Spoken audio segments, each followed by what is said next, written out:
Well, oh, forgot I had that on this scene.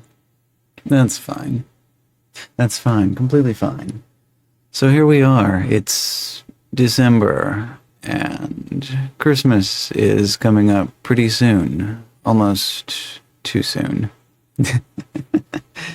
But yeah, let's see. I need to link them, don't I? Because that's a nice thing to do. Beep boop. There's a red. Beep boop, beep boop. Welcome in, Sots and everybody else. Let me close this. There we go. So yeah, welcome in. Merry Christmas far too soon. Beep boop. What's going on, Tinfoil and Mansta? It's a face Siraxa recognizes. How about that?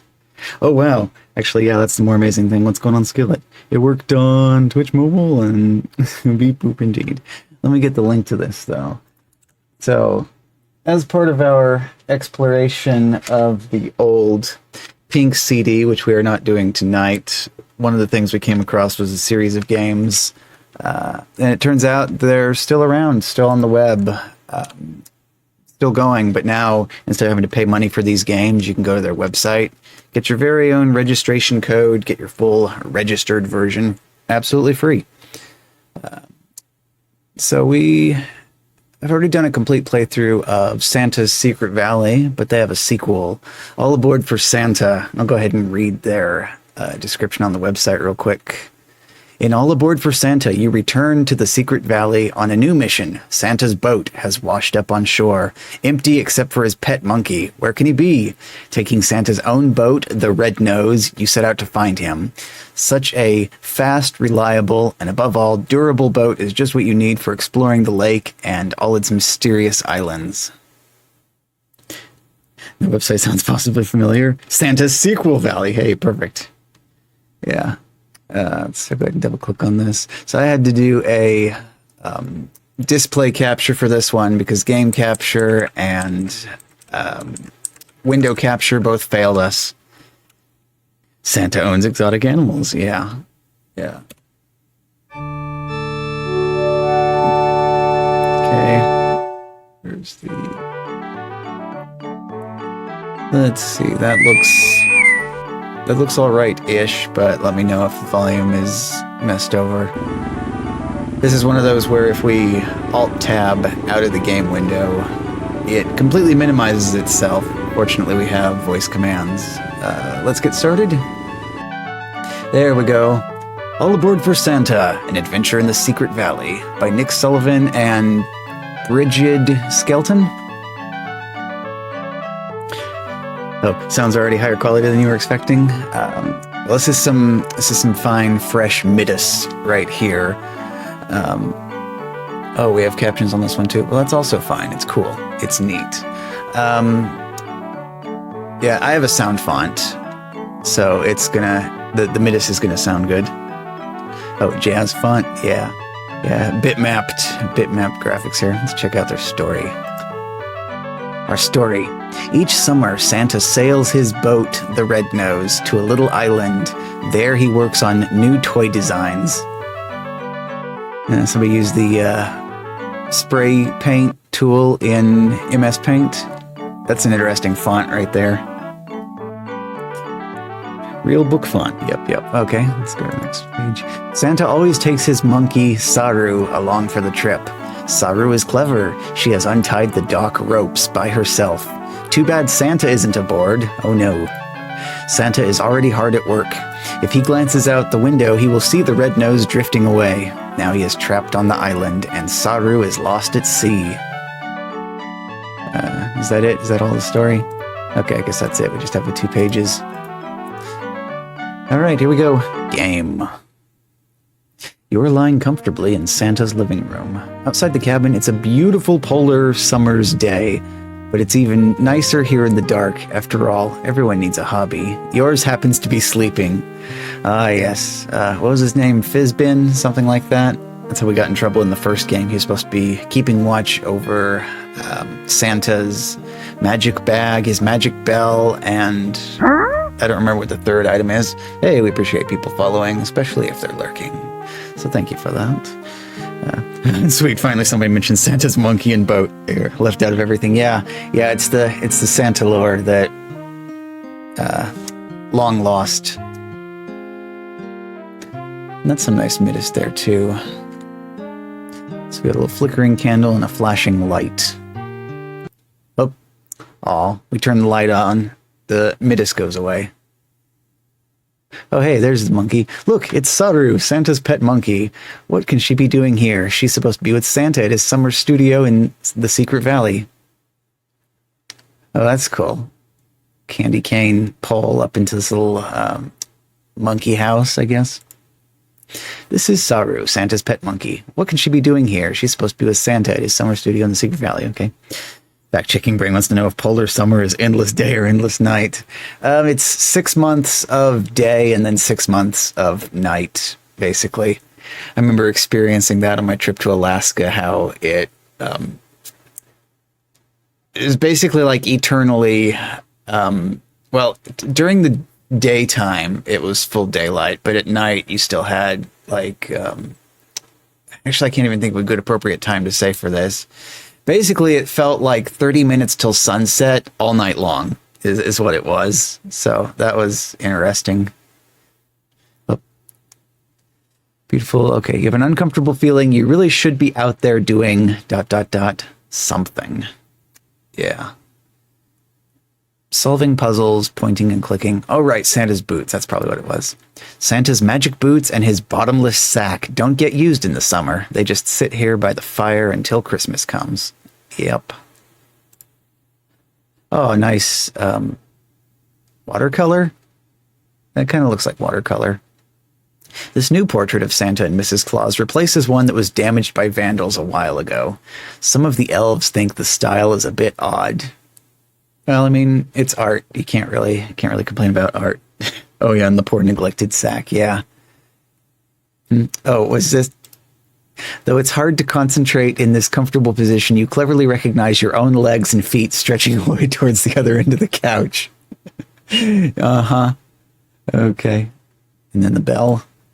This is Santa's magic bell. Once upon a time, you rescued it from the Secret Valley, along with his boots and sack. You're not supposed to play with them when he's out, though. Yeah, don't play with Santa's sack. Or his boots or bell. Yeah, to be clear. The trio, leave them alone.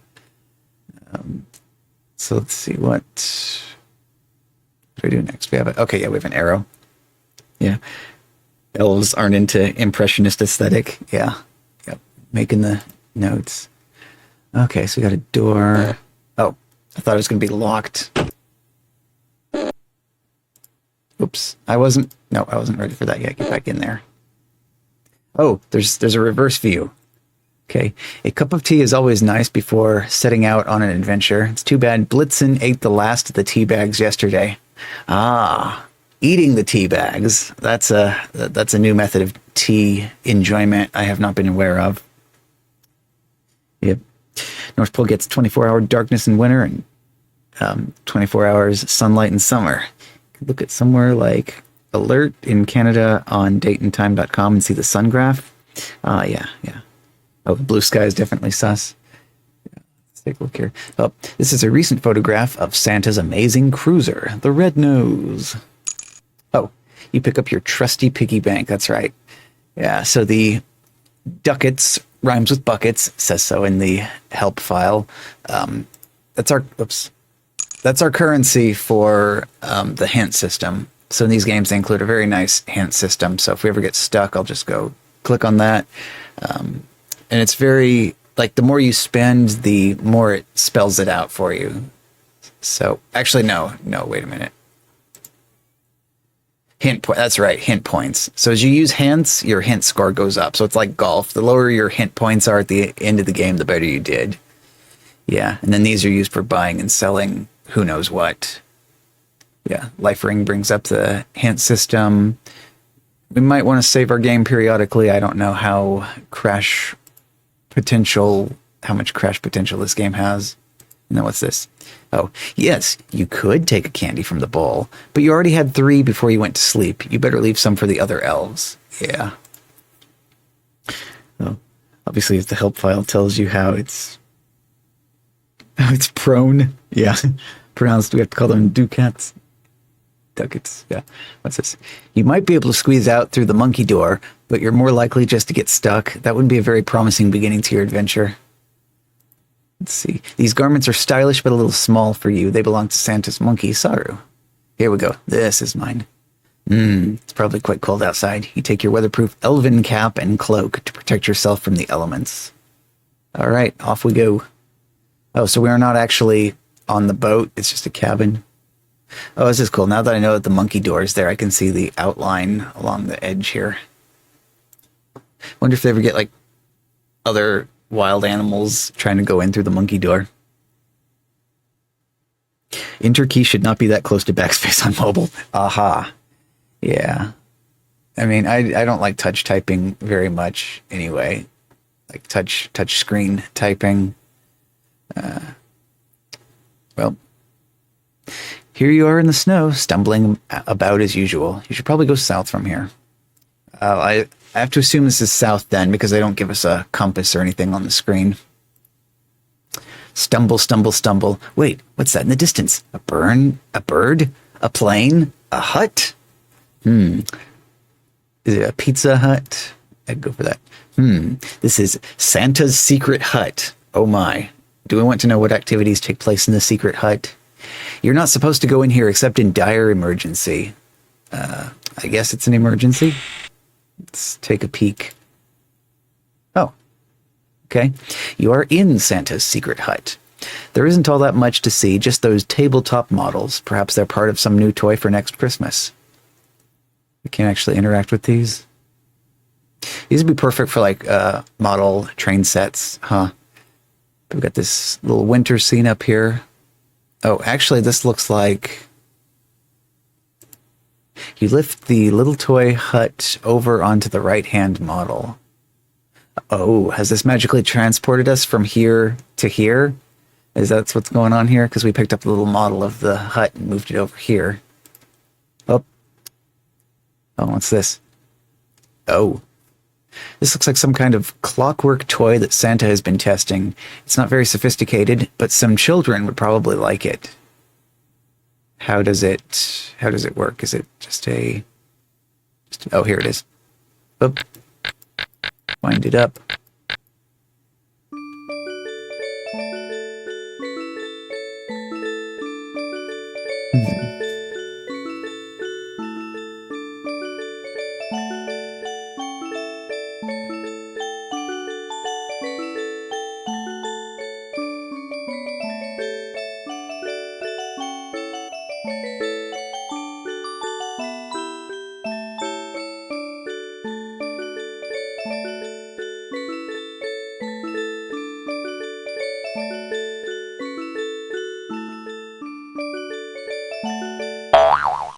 Oing, oing, oing. I mean, I was expecting it to wind down and slowly play the music more slowly as it went along. So it's not just a clockwork toy, it's a music box clockwork toy. So the little snowplow works its way along the lines here, and then gets to the bottom and goes boing. Then the horse trots along from the left side to the right side, and then the squirrel moves from top to bottom. Cursor isn't changing, so there's not really anything I can interact with here. It seems like the kind of puzzle where you would have to, like, flip and rotate tiles in order to get it to arrive at a specific destination on the opposite side, but I don't see anything like that yet. It just winds up and then winds down. Play some nice midis.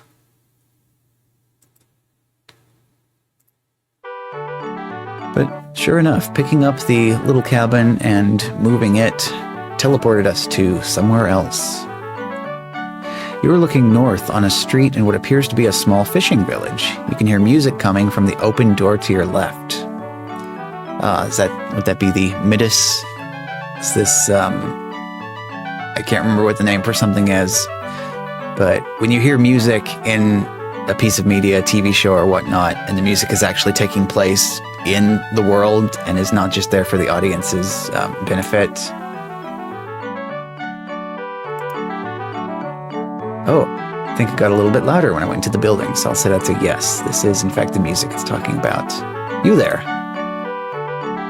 Diegetic.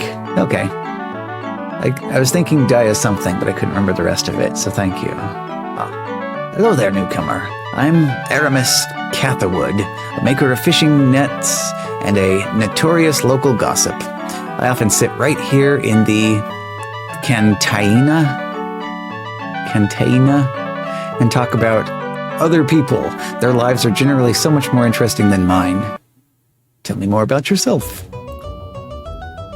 We Catherwoods have been making nets in Crabwise Cove for generations, using only the finest methods and materials. It's not the most exciting way to make a living, though, and I sometimes dream of sailing off and becoming an explorer. Ooh. Reverse arrow to the knee, huh? Really? Where would you go? I'd start by exploring the islands around here. Some of them are quite mysterious. For instance, have you heard of the Isle of Dreams? Ooh, Koholint? They say there's a forest there where it's always night. Do you think that could be true? I'll watch out for it on my travels. You should talk to the artist who comes in here to eat sometimes. She has information about the Isle of Dreams that might help you if you ever go there.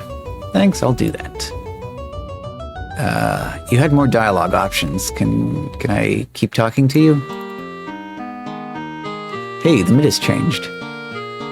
I guess this is the menu and this is the bill, maybe? Let's take a look.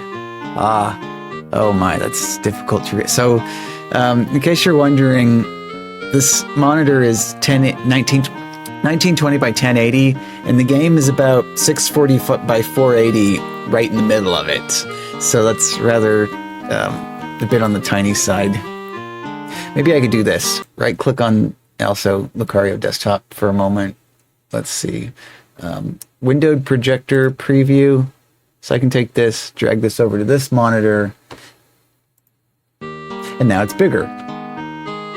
So what is this? The Starfish Grill luncheon menu. Distinguished dining at the Crabwise Cove Cantina. Okay. Click. From the bar, Fenton's favorite, 2 ducats.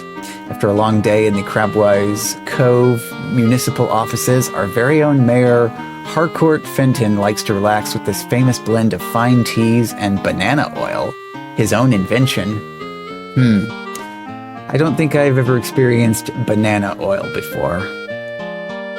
5 ducats for the Baron's Blend. When Baron von Beefheart, that's quite the name, comes to town, this is the beverage he demands. The teas in this exclusive blend are grown to the music of Mozart, producing a flavor of refinement and elegance. I don't know, I've heard of people talking to their plants before and playing music for them, so I guess that works. And then the luncheon menu. From the sea, fish and chips, 15 ducats. Fish, 12 ducats. Chips, 8 ducats. 8. Yes, 8. So you get a discount if you get them together versus just buying one or the other. Today's soup, jellyfish juniper, 6 ducats. Dessert time, exclamation point. Mariner's Munch, 4 ducats. Let's see. Well, we only got enough money that if we wanted to get something, it would be the Fenton's favorite. We'll remember this is here just in case we need some food for a puzzle later.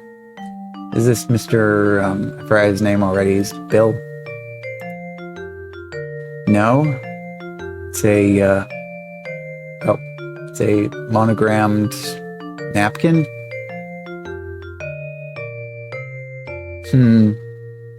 Maybe we'll have to take notes on it or something. Hello there, pal. Remember me? I'm Aramis Catherwood, the net maker. I like to gossip about the people who live hereabouts. Tell me more about yourself. Same message as before. Okay. Net making does sound a little dull, or I'm Fizbin, an elf from the North Pole. Well, let's just get all the dialogue. Go with this one. Is net making dull? Yes, but it's very important all the same. If it wasn't for my skill at making and mending nets, no one around here would ever catch any fish. There'd be nothing to eat but peanut butter sandwiches. I never thought about it like that. Leave the booth and sit down again to talk to him again. I'm Fizbin, an elf from the North Pole. It's a pleasure to know you, Fizbin. Likewise. Now, what were you saying? Oh, maybe I should have actually started off with that. Leave it to me to not be polite in this kind of situation. Well, nice talking to you. Okay, we got all this dialogue. This booth appears to already be full. Can I join these people? Sorry, there's no room at that booth right now. How about you? I can see you picking up from the backside here. Oh, hello, stranger. I am Francesca Bugans, the conductor of the village orchestra. I'd like to invite you to one of our rehearsals, but the hall is a little hard to get to right now. It seems the street is blocked. Oh. Hey, that works. Okay. Seems the street is blocked. Okay. My hobby is travel. I like to sail my boat to the islands around here to see what they're like. If you want to know about the local geography, just ask me. We'll be polite and introduce ourselves this time. My name is Fizbin. I'm one of Santa's elves. I'm glad to know you, Fizbin. Was there anything you wanted to ask me? Which islands have you been to? I've been to most of the islands around here, though I haven't explored them all completely. The only one I haven't visited is the one with the disused lighthouse up by the northern reach. I can... That's highlighted. Maybe that's their version of bold or something.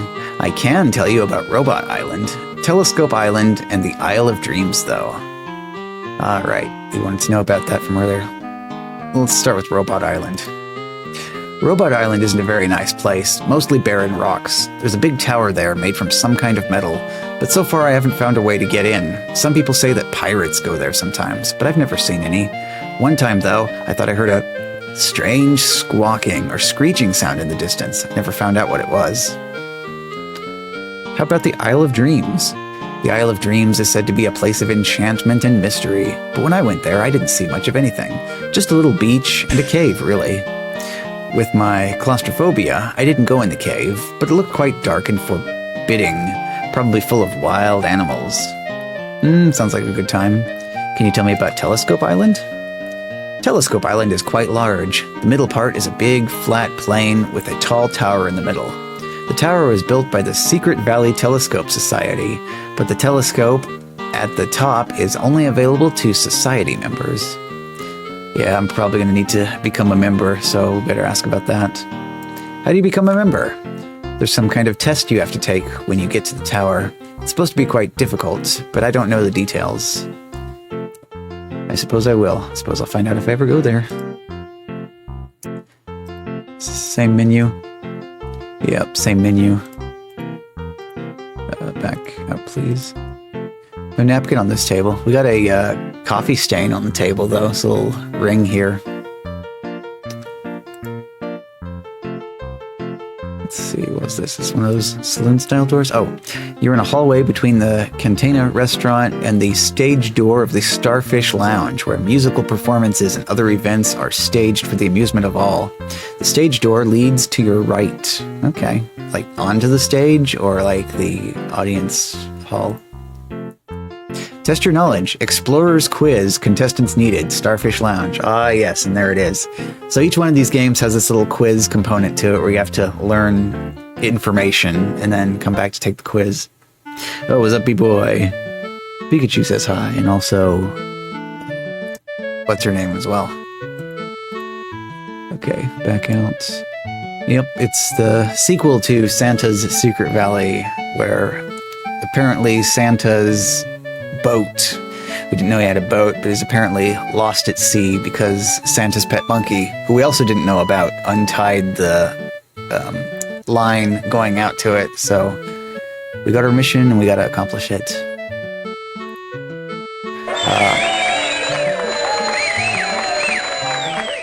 Oh, okay, we're straight on the stage now.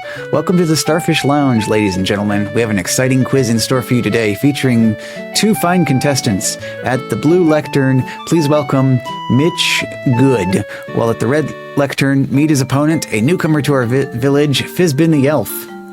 We put our first question to Mitch. Are we ready to begin? According to legend, Saint Brendan and a group of monks sailed from Ireland to the Bahamas in the 6th century. The boat they used would have been a type called a Knorr, Canoe, Gallery, or Coracle? Oh, what's up, Pimpot?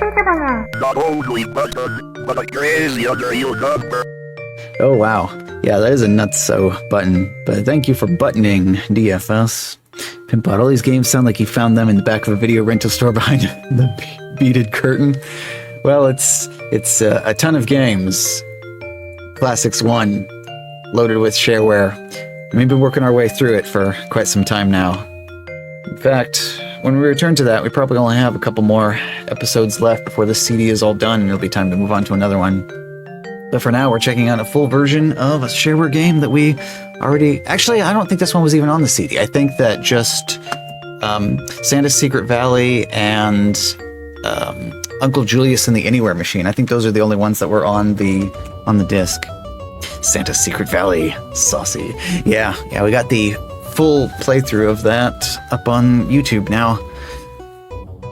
Let's see, what is it?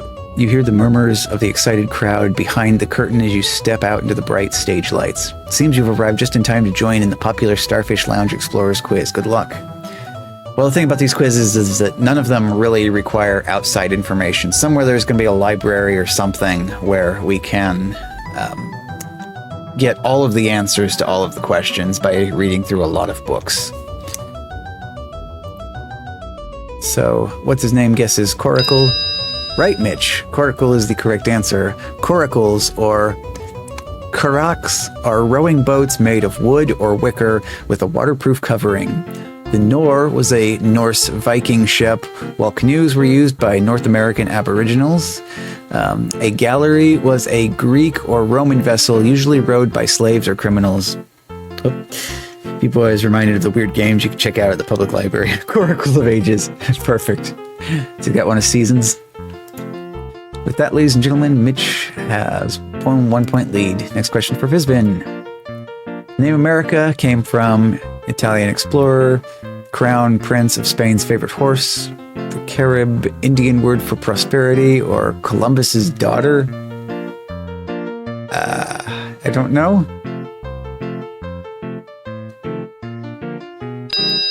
Okay, guessing Italian explorer. That's right, Fizbin. Amerigo Vespucci made voyages to the New World shortly after Columbus and explored the northern coast of South America. In 1507, a map was produced based on his reports. The name America appears there for the first time. Oh, first one, yeah. Getting the hot tips. As you can see from the scoring pennants, ladies and gentlemen, the score now stands tied, and it's anyone's match. Next question goes to Mitch. Are you ready? Great Barrier Reef lies off the shores of Australia, Mexico, Alaska, or Italy. He guesses Mexico. That's a good try, Mitch, but unfortunately Mexico is not correct. Fizbin now gets a chance at that same question. Are we ready? Frog. Frog, indeed. Great Barrier Reef, Australia. That's right, Fizbin. The Great Barrier Reef is like a long wall, mostly under the water, off the northeast coast of Australia. Navigation is difficult around the reef, and it is the graveyard of many ships. Even Captain James Cook struck the reef, but with much effort and the help of a large piece of coral which had jammed in the hull, he was able to save the ship. First one soon to be once late, huh? And with that, ladies and gentlemen, Fizbin the Elf now has a 1 point lead. Next question goes to Fizbin. Are you ready? Okay. In the 980s, the Norseman Eric the Red discovered rich, fertile land in Greenland and persuaded settlers to come from Iceland. The colony flourished partly because the natives helped settlers, the forest provided good building material, they found rich mineral deposits, or the weather was unusually warm at that time. Twitch is not letting Shadow 8. That's disappointing. 8. Yes, 8. 8. Refreshing tab. Well, if you say 8, I'll say 8, and then we get an 8 either way, 8. so. But yeah, refresh that tab. Teach it who's boss. Weather was unusually warm. I mean, I wouldn't be surprised. Greenland is actually, like, not very green, is it? It's also very icy. Rich mineral 8. deposits. Good old 8. Oh, and Twitch's thing is working. I did their alert box and told it to just put an 8 in the middle of the screen whenever you redeem an 8. 8. So hopefully that counts, and we'll have our 2 extra slots for free. Because I'm not going to let Twitch get away with offering a thing for free and not take advantage of it. 8. Friendly natives help the settlers. I mean, that sounds like Thanksgiving. Forest provided good building material. I actually have no idea. So, go with forests, maybe? Good try, Fizbin. But unfortunately, the forest provided good building, blah, blah, blah, blah, is not correct. Go, Mitch. What's he gonna guess? Weather was unusually warm at that time. Oh, correct. Oh, okay. Right, Mitch. The weather was unusually warm at that time is the correct answer. Luckily for the settlers, they came at the beginning of the little climatic optimum. So until about 1200, the coast was ice-free, pastures were rich, and animal life was plentiful. The colony eventually failed after the weather turned colder again. Aw, rip. So you can see, scores are tied. Next question goes to Mitch. Combination of signal flags R and Y flying at the masthead of a vessel has a special meaning. This is, have you a line throwing apparatus? Watch out for sharks in the area. I must abandon my vessel, or the crew has mutinied. It's none of the above. It's, pardon me, do you have any Grey Poupon? Oh, yeah, thanks. Thanks, okay. Captions were a bit wonky at first. He guesses the crew is mutinied, and that's correct. The code for I must abandon my vessel is AD. You can ask about a line-throwing apparatus with KT. There is no special code for sharks. Maybe sharks hadn't been invented yet, who knows. With that, ladies and gentlemen, Mitch Good now has a 1-point lead. Next question for Fizbin.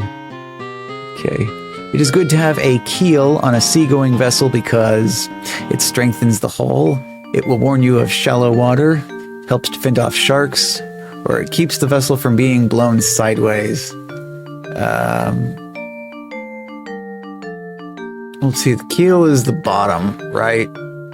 Because keel hauling someone is when you tie a rope to them, right? And you pull them under the water all the way under the hull of the boat and back up the other side. I guess maybe it keeps it from being blown sideways then, because it's kind of like a little fin that sticks down and sticks in the water. That's right. Was a Baxio. Yeah. Funnily enough, considering what we were discussing, we're stuck on a game show in a game right now. But yeah, it's, what is it? All Aboard for Santa. And for some reason, we are participating in a pub quiz, probably for money. So, keel reduces side slip and makes the boat easier to steer. Small sailboats often have a centerboard instead, which can be retracted so the boat can sail in shallow water. We're back to being tied. This is the greatest December 13 ever. Awesome. Yep. Yeah, we got Midas, we got classic VGA graphics. What more could you ask for, right? Next question goes to Mitch. First traveler from west to record the name of the Hindu Kush Mountains was Eric the Red of Iceland, Ibn Battuta of Morocco, Alexander the Great of Macedonia, or Marco Polo of Venice. I have no idea. Marco Polo? Oh, it's his. All right. I was trying to guess and it was his turn. Oh, he got it right. Ibn, that guy, is the correct answer. Set out on his travels in 1325 and finished in 1355. Following his principle of never following the same road twice, except to Mecca, he covered more than 75,000 miles. Wow.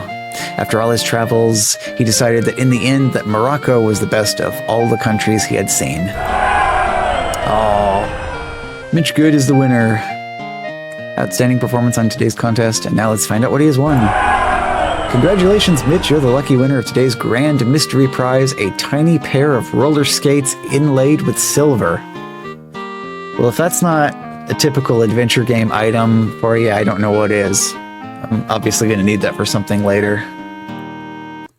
All right, back through the saloon doors. Oh, this is the same location, but with a reverse view. That's neat. That's not a boat. Huh. Oh, and this person is now left. Good thing we got our info dump. Can I go in here now? Oh, I can't.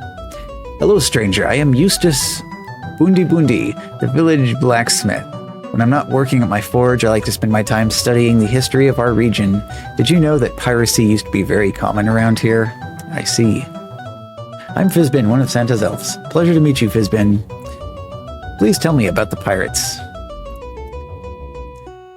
There are still a few pirates around. In fact, one of them lives in our own village, though she seems to be retired now. Her name is Captain Storm. There have also been tales of a pirate ship making regular visits to Robot Island. Well, I'm sure we're going to be going there, so we'll probably be bumping into them. Can you tell me about Captain Storm? I'm afraid I don't know her very well, and she never seems to go out much. You might talk to Gather Wood, the net maker, if you want more information. He always keeps up on the local gossip. Okay. What were you saying about that Robot Island? Robot Island used to be just a rocky waste. Then a few years back, a strange scientist, a bearded fellow, if I remember, built a laboratory there with a tall tower attached. They say the place is full of curious inventions, including a powerful robot, but no one knows how to operate them. Unless... Unless what? Unless pirates have learned its secrets! Button, please. Yes, unless pirates have learned its secrets. As I was saying, there have been stories of a pirate ship visiting the island every week. Supposedly the pirates always carry a large box into the tower, and then come away empty-handed. Perhaps they are storing treasure there. Gasp! Yes. We'll find out. We will soon find out. Yeah. Horror. Shock and amazement. I hope to find out. I'll let you know. I still got the menu. Back out, please. Yeah. Who's... Okay. Hello, newcomer. I am Jezra Dubious, a humble fishmonger. Each day well, you must be doing pretty good for yourself to have like a giant pearl necklace. Each day I drive my cart through the streets, selling my fish to the men and women of Crabwise Cove. With a job like that, I hear a lot of rumors. I bet some of them are even true. Maybe. I'm Fizbin. Pleased to meet you, Fizbin. Heard any good rumors lately? Well, let's see. Some people say there's sunken treasure along the shores in the northwest part of the Western Reach. Nobody knows for sure, though. Do you know exactly where? Well, if nobody knows for sure, probably not, but let's ask anyway. I'm afraid not. I wouldn't worry about it, though. The rumors might all be wrong. Probably are. Do you have any more information? About the treasure? No. That's about all I can think of right now. All right. Well, fair enough. What do you know about Santa Claus? Santa Claus? I suppose you've heard that his boat washed up here not long ago. No one on board but a monkey. But he usually comes through here in the summertime on his way up to an island up by the Northern Reach. I hope he's all right. The Northern Reach? What's that? It's the northern part of the big lake. They say Santa Claus spends a lot of time on an island somewhere around there. I don't know which one. What for? What does he do there? I'm not sure. Probably he just relaxes. Maybe he goes fishing or reads books. Am I? I thought I was trying to get the boat back. Good luck. If I were you, I'd go to Telescope Island and have a look around from there. Okay. How's the fishing around here? The fishing is pretty good most of the time, but every now and then there's a slump. Oh. Okay, that works. That's fine. But every now and then there's a slump. The last couple of days haven't been too good. Not to worry though, it'll get better again soon. Okay, thanks for your information. Let's see, we need to go out and back in again. Ah, okay. Just like that. He's back. Hello there, Fizbin. Remember me? Blah, blah, blah. Tell me about the pirate lady. Ah, you mean Captain Storm. She hasn't been to sea for months now. They say she's depressed. About her parrot, of course. I expect you know all about that. Not really? Well, like most seafarers, Captain Storm is devoted to her pet parrot. Unfortunately, the bird was kidnapped. Gasp. by a rival, where was it? By a rival pirate some time ago and imprisoned on an island hereabouts. She couldn't find out where her pet had been hidden, and after a while that made her so depressed she stopped going to sea. Aw. That's a lot of fuss over a bird. Oh well. Okay. And this is... It's funny, this thing right here is like not interactable. This looks like where you like place your orders for food, doesn't it? Like up at the counter. But maybe not. And this net looks neat too. See, we got like a starfish and some other stuff inside of it, but this is not interactable either, so... I guess on to the next location. Actually, what's this? Oh.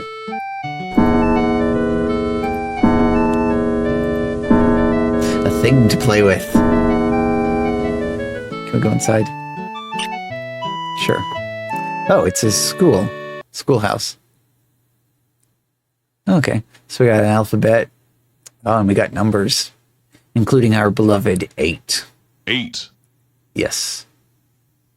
This is the school. No one is here right now. The children have gone out to play. Oh, sounds like a good time. What's this book? Oh, shipbuilding. Many different materials and methods have been used to build ocean-going vessels. Coastal and island peoples, for instance, often use dugout canoes.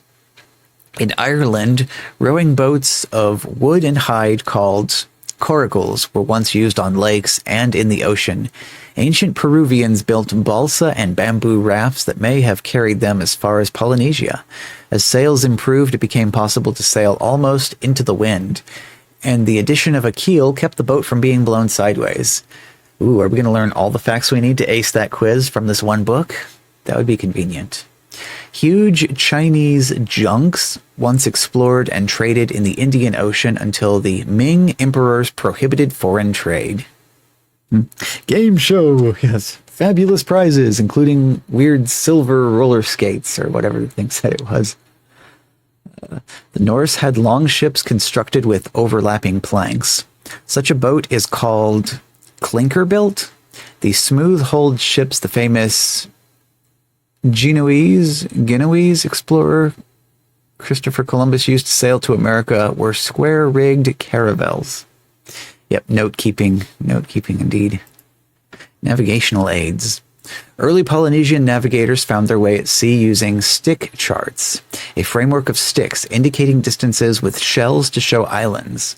9th century sailors could find their latitude using an astrolabe to measure the height of the sun.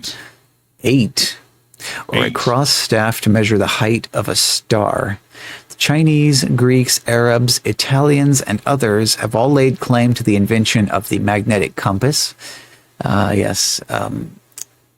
Independent invention, I don't remember the exact name for it, but yeah, they all came up with it at the same time, which was in general use by the 13th century. The nocturnal was used from the mid-16th century to tell time at night.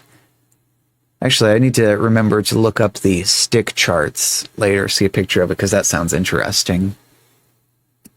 Tell time at night. The cross staff gave way to the quadrant, which in the late 18th century was succeeded by the sextant. Ah, yes, a useful tool indeed. The problem of finding one's longitude at sea was at last solved at about the same time with the invention of accurate chronometers. Oh, clocks? Today, accurate positions are readily obtained with handheld devices. Oh. Period. Okay. Little bitty tiny dots. I guess they're talking about GPS. And now my phone's not here for demonstration. Now we have GPS on our phones, so... Ancient explorers. One ancient Chinese explorer, Chang Chien, was sent in 138. Oh. 8. Thank you. BC to find allies against the invading Huns. He found none. But his 22-year journey, he should have found Mulan, then they'd be able to defeat the Huns, which included 10 years as a prisoner of the Huns, took him as far as India and the Middle East. In 1271, Marco Polo set out with his father and uncle to China, where he spent 17 years. He traveled through the East as a special envoy of Kublai Khan. Imprisoned after his return for his role in a battle, Marco told his tale to a fellow prisoner who wrote it down for posterity. Yep, more note-keeping.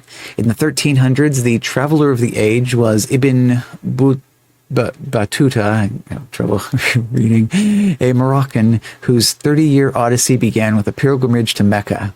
He was the first person from the West to record the name of the Hindu Kush. Upon his return to Morocco, he spent 2 years writing an invaluable record of his travels. The New World. About 500 years before Columbus, the Norse made their way to North America, settling at L'Anse aux Meadows in Newfoundland. By the time Columbus set sail, educated people knew the world to be found, but knew the world to be round, but thought ships could fall off if they sailed too far. Oh, and what's old is new again. Columbus calculated wrongly that the distance from Europe to Asia, sailing westward, would only be about 3,000 nautical miles. About the distance to America. In 1497, another explorer, John Cabot. Hey, there we go. There's our flat, round disc. John Cabot set out from Bristol to find the riches of the Orient. Instead, he found the riches of the Grand Banks of Newfoundland, teeming with fish. In 1507, a great map of the New World was produced, based partly on the voyages of Amerigo Vespucci, an Italian explorer. It is here that the name America appears for the first time, in honor of Amerigo. All around the world, around the world, around the world. Man, like everything's like pop culture references, huh? Ferdinand Magellan left Spain in 1519 with 5 ships to reach the East Indies by sailing westward. Magellan hoped to find a strait at the southern tip of South America. The hazardous strait now bears his name. After a long, long voyage across the Pacific with a starving crew, 3 of his ships reached the East Indies. 3 out of 5, right? I said 5? Okay. So 3 out of 5. Magellan was killed in the Philippines. Only 1 ship and just 18 men ever returned to Spain. In a previous voyage, Magellan had sailed east to the Moluccas. The combined trips made him the first person to have been all around the world. Sir Francis Drake, an Englishman, became the next circumnavigator. His voyage lasted from 1577 to 1580. I tried. In 1977, a replica of his ship, the Golden Hind, was built to mark the 400th anniversary of his historic voyage. Got a lot of pages in this book, huh? Okay, the Northwest Passage. In the 1500s, England needed a new route to China. Spain and Portugal controlled the southern routes, so the search for a way through the Arctic ice began. In 1576, Martin Frobisher sailed from England. Despite mistaking an inlet in Baffin Island for the passage and the kidnapping of some of his men by Inuit, he got home safely, carrying tons of rock. This contained not gold as he hoped, but worthless pyrites. Fool's gold? Other explorers charted the northern waters, but still found no passage. In 1845, an experienced Arctic explorer named John Franklin sailed from England. His 2 ships were last seen in Baffin Bay. Over 30 expeditions went in search of Franklin and eventually found a cairn telling of his death. The Northwest Passage was negotiated at last in 1903 to 1906 by Roald Amundsen of Norway in the small motorized sailboat. I am not skilled enough to pull that pronunciation off. The Northeast Passage. Okay, the Arctic is the smallest ocean, but the most difficult to use for trade routes. Among those who tried were Hugh Willoughby and Richard Chancellor, who left in England with 3 ships in 1533. A violent storm separated them, and the 2 ships led by Willoughby were trapped in the ice. All aboard perished. Chancellor sailed on into the White Sea and did establish trade links with Russia. In 1596, a Dutch pilot, Willem Barents, left Holland on his third expedition to Arctic waters. His ship froze into the ice, and he and his men passed the winter in a hut made of driftwood. In the spring, they amused themselves with a game of golf. The hut was found 3 centuries later by a Norwegian fisherman. The Northeast Passage was completed in 1879 by Baron Nordenskjöld in his bark-rigged steamer Vega. Another page, scientific exploration. One purpose of the Lewis and Clark expedition across North America was to gather scientific information. Keen naturalists, they described many species but did not see any living mastodons as President Thomas Jefferson had hoped they would. Yeah, that would be cool. The South American studies of Baron von Humboldt laid down the foundations for the science of physical geography. The ocean current that runs by Peru was named for him. Charles Darwin also explored in South America, and although he found the plants and animals were overwhelmingly wonderful, he hated the cruel slavery he witnessed in Brazil. Ooh, bad on you, Brazil. Fridtjof Nansen's innovative attempt to reach the pole used a ship designed to freeze in and drift with the pack ice. Nansen stated that the pole was not the main objective, collecting data was. Systematic observations were made at every opportunity. The ocean depths. This book keeps going and going. Early explorers knew little of the ocean depths. Captain James Cook, the explorer who first brought to light the value of Australia, took regular samples of the seabed, but only to a depth of 200 fathoms, 1,200 feet. In all the good stuff happened in the 18s, huh? 54, the North Atlantic was mapped to a depth of 4,000 fathoms. In the 1950s, the Mid-Atlantic Ridge and the Mariana Trench, nearly 7 miles deep, were discovered. The first opportunity for people to achieve great depths came in 1934 with the invention of the bathysphere, a spherical diving chamber which 2 Americans took down to 2,500 feet. Then came the scaife. That thing, anyway. A diving chamber hung beneath a liquid-filled balloon with floodable chambers. Hard to fathom all them fathoms, yeah. Yeah, and then got Fathoms Below, the opening song from The Little Mermaid, 20,000 Leagues Under the Sea, which, as it turns out, they're talking horizontal leagues, not vertical leagues, because it doesn't go down that low. Diving chamber, okay. In 1960, Jacques Piccard piloted the Trieste into the Mariana Trench, where it landed like a free balloon on a windless day. Well, shiver me timbers and flood me chambers. Black font. Who dat? Switch over real quick. Oh, website. No, I want to see who's here. Yeah, let's crack. Okay. I had to check because I think Possum also had solid black text. So, whoops. Find the right window here. Okay. You thought leagues was a measure of distance, not depth. Yeah. Well, depth is also a distance. It's just a vertical distance instead of a horizontal distance. Yeah. Okay, we'll finish this one. At least it's not like using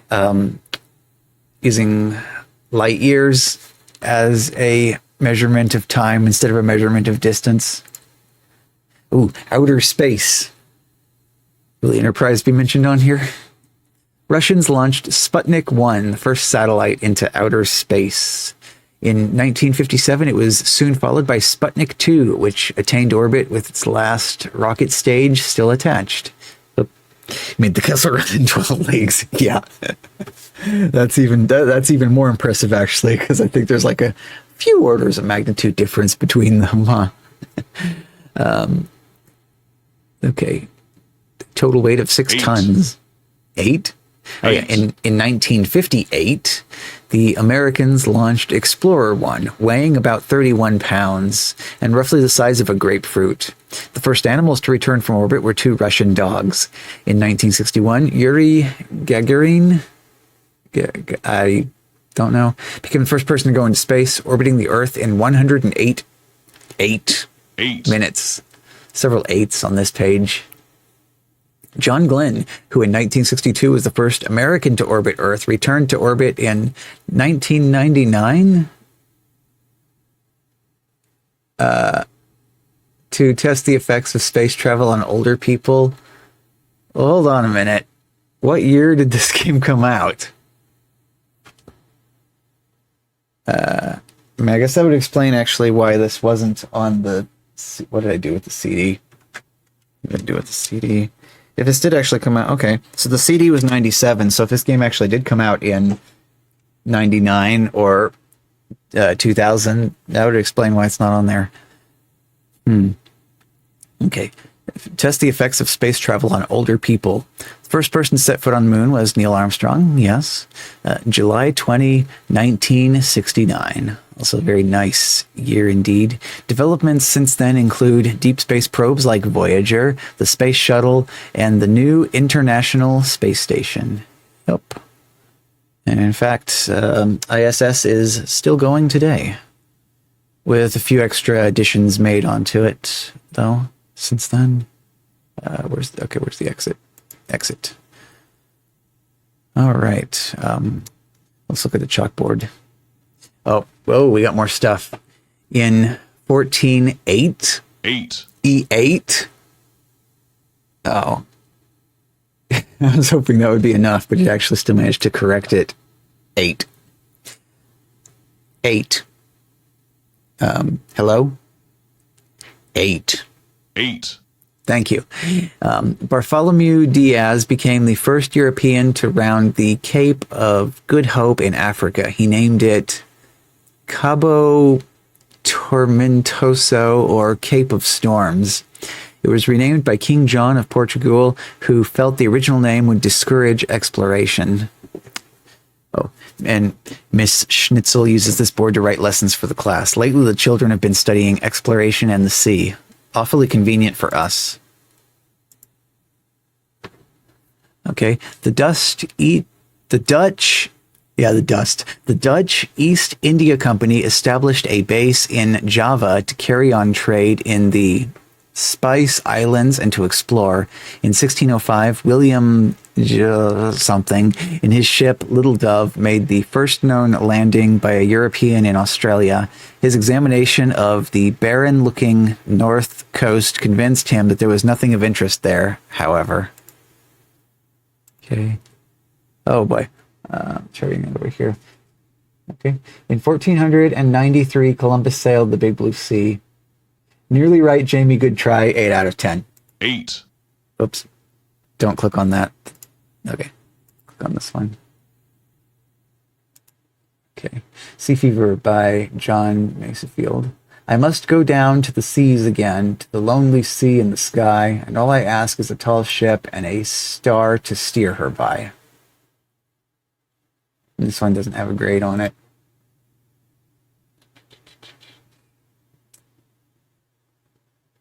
Let's see. Cannot go out and interrogate the children, get more info out of them. We've got a sea chart here. You get a slight bit of, like, the shape of this lake actually kind of reminds me of Korok masks from Zelda. Like, you could easily see one of them wearing this thing on their face. Let's see. So I guess these are the different islands. Yeah, I found quite another Korok seed. I don't know which one of these we would be on then. So one of these is going to be Robot Island. One of these is going to be... Actually, that's the only one that stood out to me, so I can't remember any of the other islands. Can we go in the room and talk to... No, we can't go talk to her either. Look at the trash can. Ah, knock over the trash can. Apparently we're a cat now. Because my cat does that. Knocks over the little trash can. Dear Miss Schnitzel, please excuse Robin from class today because of a very bad boat accident. Signed, Robin's mother. I don't think Robin's mother wrote this note. Just a just a thought. I like the use though of the vibrating pen for the squiggles. Oh yeah, I guess it is game show time, huh? We have acquired all of the knowledge from the books, so it's time to give that another shot.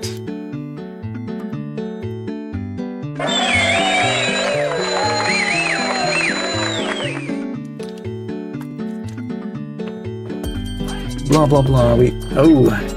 Torque and Santa time. Okay, first question of Fizbin. Well-known poem Cargoes by John Masefield begins with the words Queen queer me of Nineveh. A queen queer blah blah. That was not in that book. Probably have somewhere else we need to go to acquire more knowledge. Gallery with 5 banks of ores, mixture of 5 pungent spices, a tree valued for its fine grain, or a sailing vessel with 5 masts.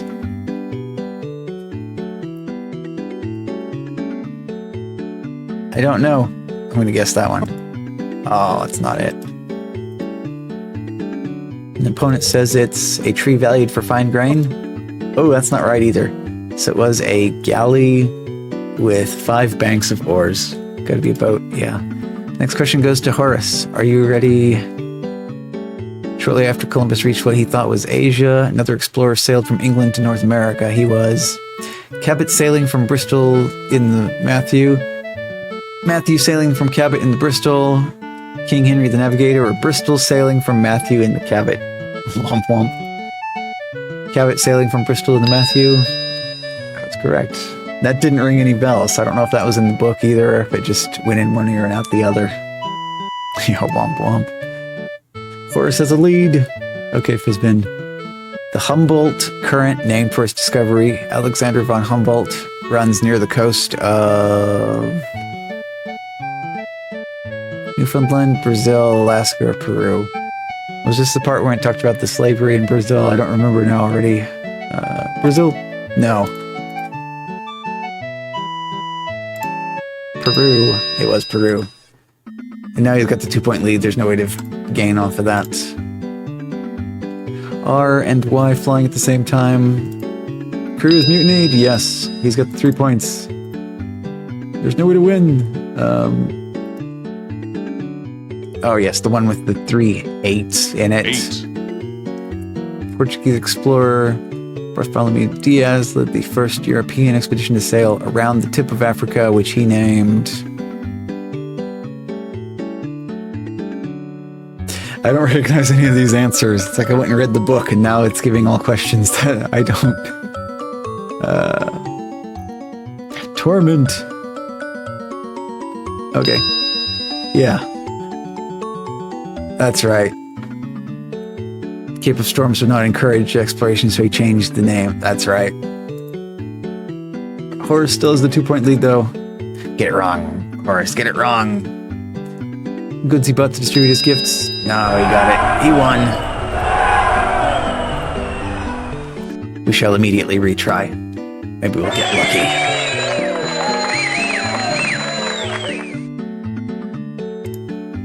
First question for me.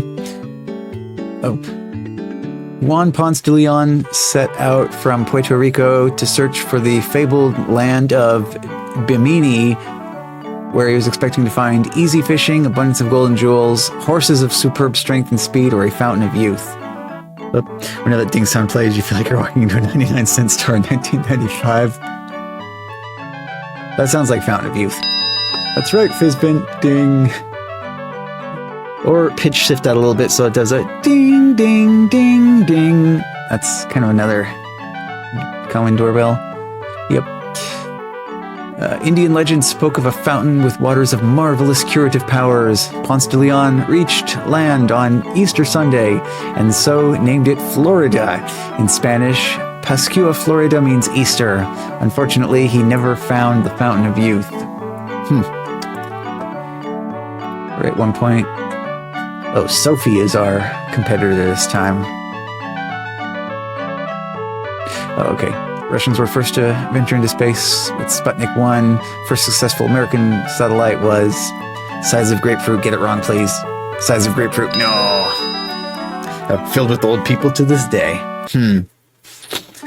Yep, about the size of a grapefruit is the correct answer. Even though it was small, Explorer 1 accomplished more than just escaping Earth's gravity. It carried a scientific experiment designed by James A. Van Allen, which proved the existence of radiation belts around the Earth. By this time, Russia had already launched Sputnik 2, a much larger satellite weighing about 6 tons.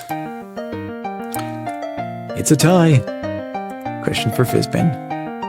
The term Roaring Forties refers to the southern latitudes between 40 and 50 degrees, 40 windswept islands off the African coast, the 1840s, a time of much perilous exploration, or the tendency of older seamen to roar. Eight. I kind of thought they called the 1940s that, didn't they? Let's do 1840s. Oh. Southern latitudes between 40 and 50 degrees. Roaring seamen. Yeah. And of course that spells it wrong, doesn't it? Thanks, captions. Right, Sophie. Southern latitudes between 40 and 50 degrees is the correct answer. In those latitudes where the only land is the tip of South America, the west winds blow unchecked and are so strong that they produce huge waves. These steady winds help sailors make a fast, if uncomfortable, trip from the Cape of Good Hope to Australia. Oh no, not a 1-point lead. We can't let that happen. Get it wrong, please. Get it wrong. No. Sophie is in 2-point lead. Okay, which of the following animals native to the Galapagos Islands was often eaten by European sailors who landed there?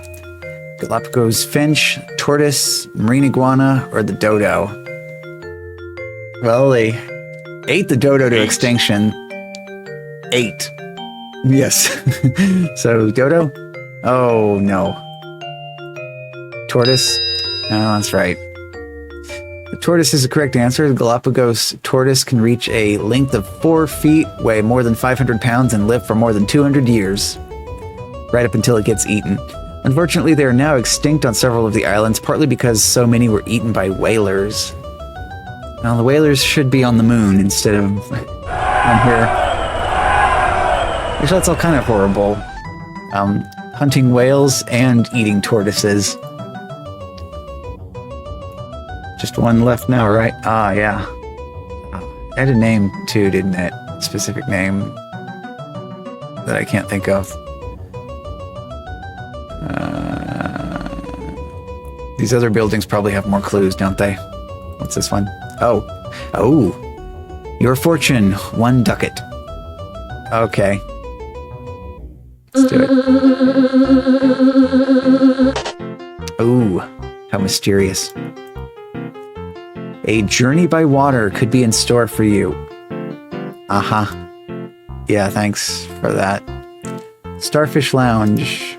Notice, we regret to inform you that due to recent changes in the Crabwise Cove community plan, we are unable to admit persons whose height measures under 4'6" or 138 centimeters. Thank you for your cooperation. Man, they gotta be racist against elves, huh? Or heightist, rather. Oh, he died in 2012, yep. 07 George. Innova Legacy. I wonder if we have to get stilts or something and sneak in a trench coat. What about this one? What's this? Village of Crabwise Cove, municipal offices. The mayor, harbormaster, rather, judge, or commissioner of tourism. Please ring for the official you wish to see, then enter. If you're under 2 leagues tall, you must be accompanied by an adult. Yeah. Let's go straight to the top. The mayor. Please come in. Ooh, that's a fan. I thought that was a letter slot. It's actually like a scrolling LCD thing. Out to lunch. Ding dong, please come in. Okay. Oh, wow. Look at that mustache. Oh, and he's got the official mayor amulet. You're Greetings, citizen. My name is Hartcourt Fenton, and it's my honor to serve the great people of Crabways Cove as their beloved mayor. How can I help you? Oh, I'm Fizbin. I'm here about your phone call. What phone call? I'm glad you're here. I'm afraid something terrible might have happened to Santa. His boat drifted into the harbor yesterday, and only his monkey was aboard. What happened next? The monkey came up to the street and went straight into Santa's secret hut. A few seconds later, the hut vanished, and that's when I called you. When did you call me? I have no idea. You're revealing plot information which I was not given. What do you think I should do now? As mayor, it's my job to provide leadership, so I've been working closely with other civic officials to come up with a plan. Ready? I think you should rescue Santa.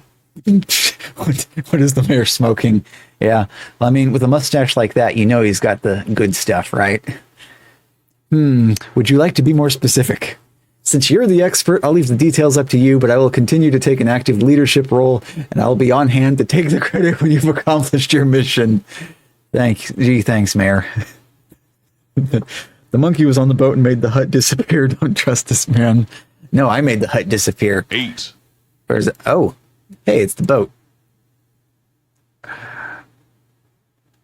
What's it? Okay. Santa's heavy life jacket feels cumbersome but reassuring. Its weight added to yours is 8. enough to push down the pressure plate I was standing on a pressure plate? Uh-oh. Oh, okay. Sea charts. You have stepped up to the controls of the good ship Red Nose. Oh. Secret panel to the engine? You must be stronger than you look, or else the old crank handle is rusty. How will you start the engine now? You toss the parts of the broken crank into a nearby recycling container. Whoops. Pimp guesses he was a subspecies of Galapagos tortoise, so the actual Galapagos tortoises are around still. To the best of our knowledge, anything is possible? What is that? Is that just the exit? I guess maybe what's going on here? I want to find all the clickable things. Oh no, that was... Oh, so there's a... Uh-oh, I put that into the red.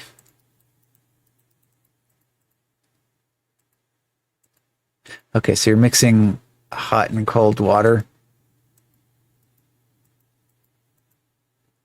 There we go. Perfect green line, but I still don't have a new crank handle. That was way easier to get on the green line than what it is to try to get the perfect temperature water out of the shower. Okay. You can't operate the boat until you've turned the engine on. All right. Fair enough. So there's nothing interactable with on this chart, so I would have assumed this would be how you select where you want to go to. So I guess we're here right now, and we eventually want to get to the island there. Or maybe you can't interact with this until after you've started the engine either.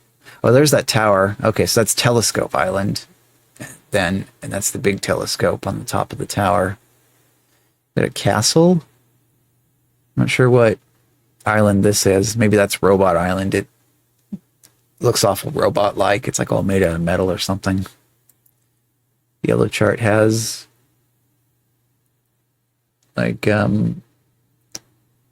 croissant. And we can see the tower there from another angle. Okay, so we basically have like bottom left, bottom right, top left, and top right. So each of these sea charts is one quadrant of the lake. And it's definitely a lake because we can see that it's fully surrounded all the way around. Can only steer the boat when it's moving. And what was... Oh, okay. So dead man's switch on the boat. Is this a mouse hole? In the previous game, it had a puzzle where you had to use some type of magical spell to shrink down to the size of the mouse so you could explore through the mouse hole. And this was what is, I'm trying to interact with, I guess this is not interactable, but I'm not sure. It looks like a pocket watch with a chain attached to it, but it won't let me actually click that. What's this? Oh, this mechanism appears to be some kind of lock, though the design, much like else on the red nose, is rather unusual. Oh, this is the same. Okay.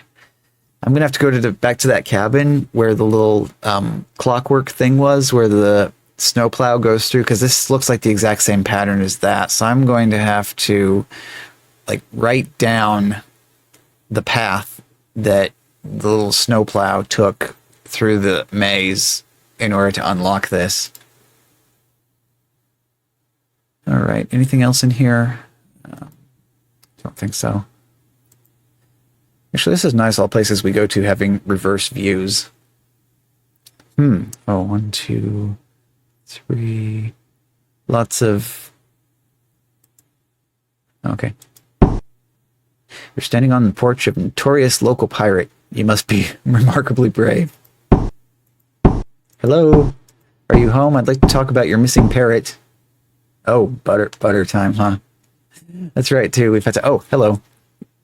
Go away. I don't want to talk to anyone. Won't you please... Oh, you can't see this. All right. It's time to start. Or let's get started. There we go. Now we have even more pending butter jump scares on here. So I need to remember to throw some of them in because they're like getting backed up. Yeah, go. I can't do pirate voice and like female-ish at the same time. I guess we'd rather have pirate. Yarr, go away. I don't want to talk to anyone. Won't you please help me in my quest to find Santa? No, just go away, or I'll be forced to shiver your timbers and slice your main brace. I'm going. But maybe we just keep bothering her.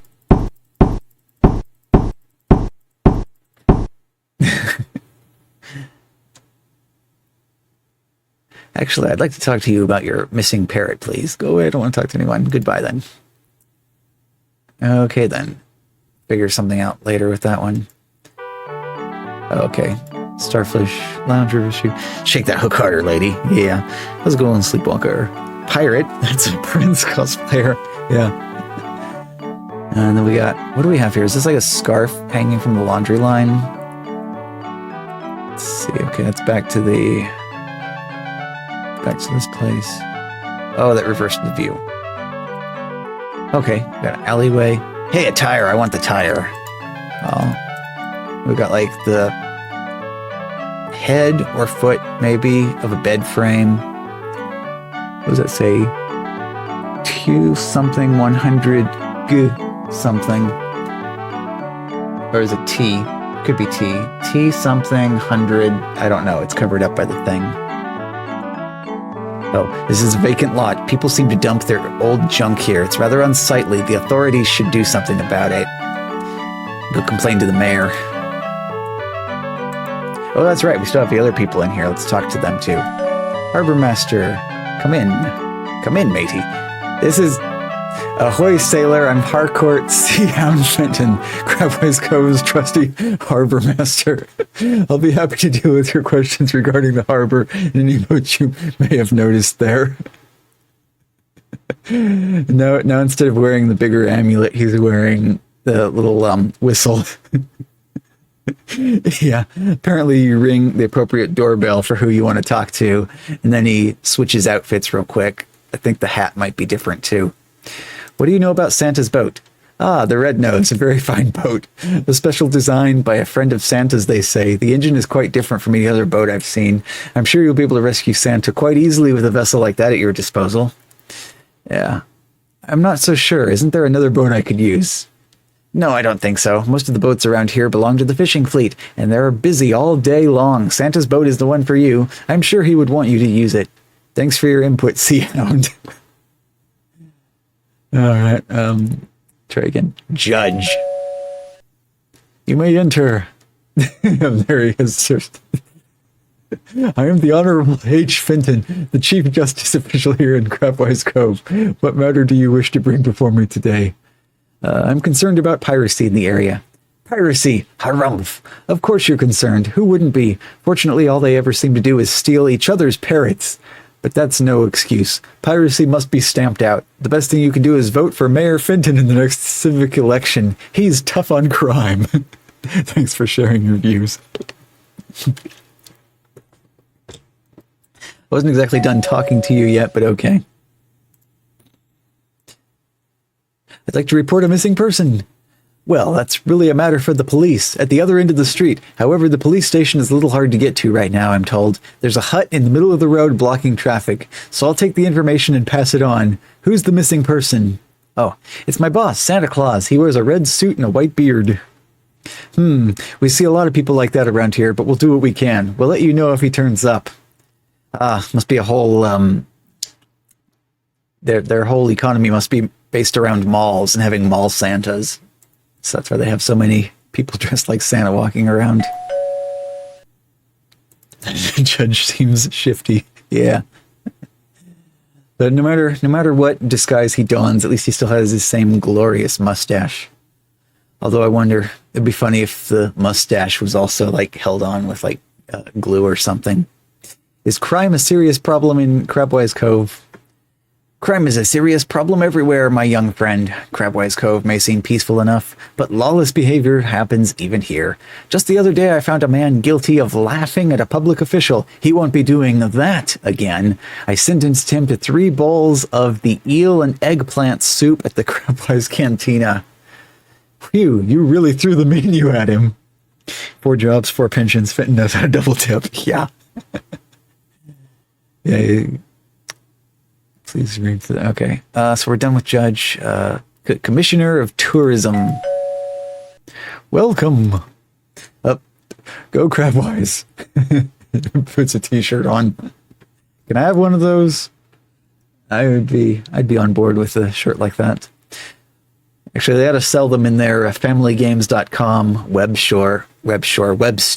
That would be, I would go ahead and get a Go Crabwise shirt with a crab on it. Welcome to Crabwise Cove, stranger. I'm Harkey Fenton, the Commissioner of Tourism. It's my job to make people feel welcome in our little town, and today I'm going to start with you. How can I help you? Oh, nice to meet you, Harkey. What? I wasn't expecting that to end the conversation. All right, let's try this again. I'd like some information about the area, please. Oh, here's a pamphlet that will tell you everything you need to know, I'm sure. Have a wonderful stay in our village. Thanks. Oh. Hang on one more time.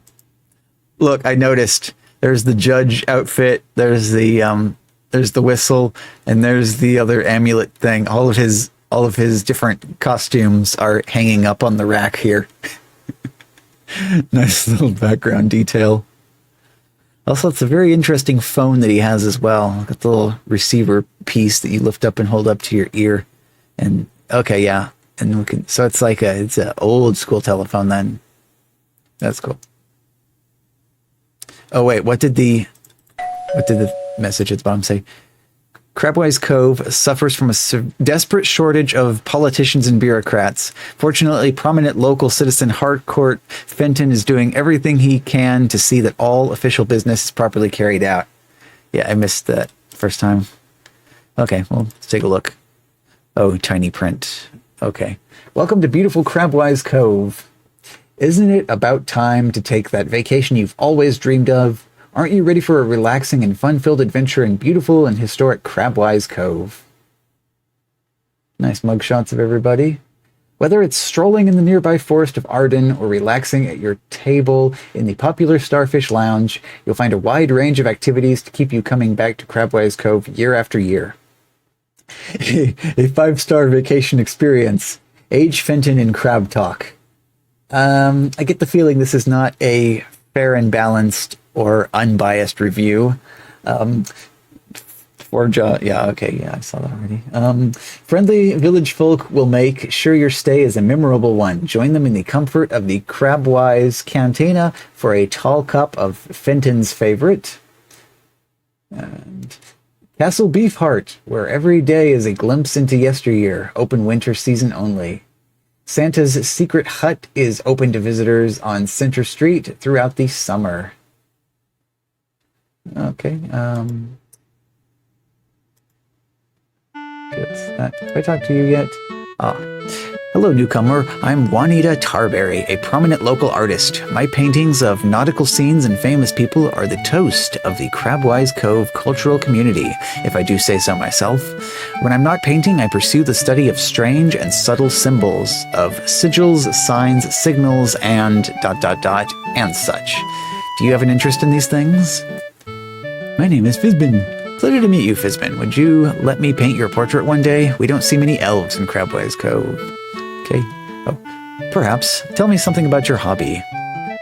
I study symbols and signs of all kinds. I'm interested in runes and other strange alphabets, dream symbols, curious illustrations in old books, and many other such things. Symbols are everywhere. Just the other day, Mr. Pond, the master mariner, gave me a copy of his book showing the meaning of the signal flags used on boats. Oh, I need that, please, actually.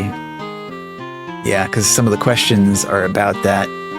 Burn the witch! Yeah, studying them. Oh, she's got the right outfit for it. It just... let's see...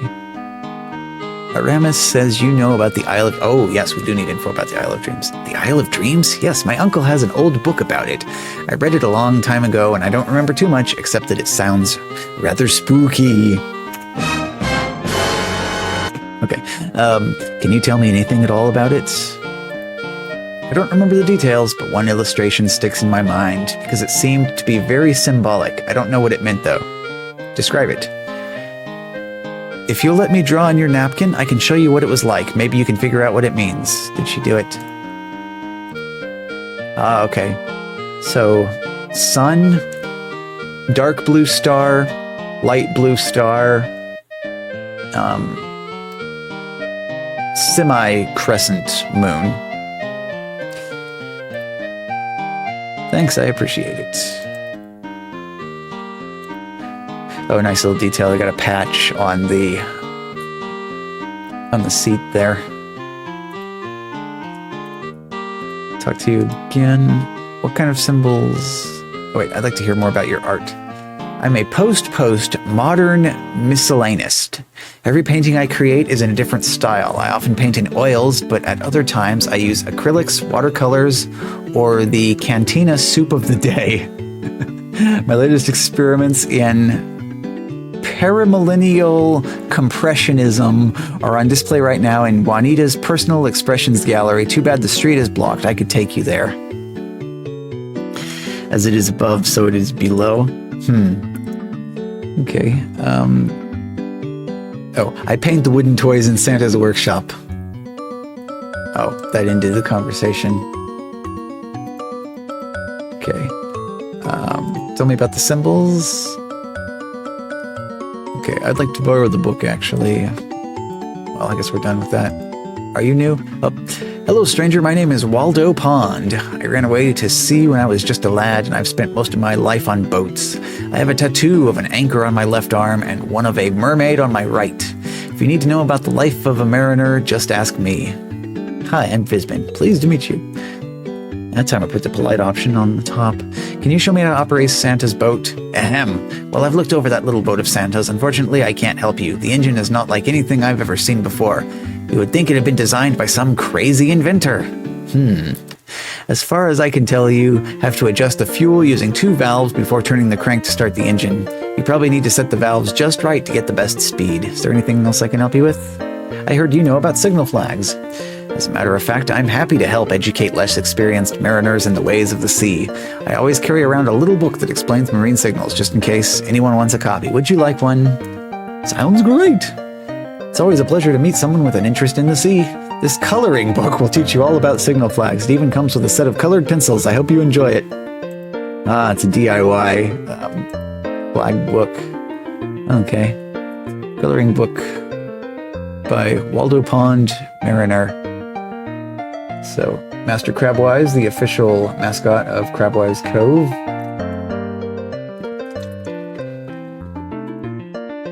Oh boy. A, B, C, D, E, F, G, H, I, J, K, L, MNOPQRSTUVWX YZ 01234567 8. 9. The author. 8. What?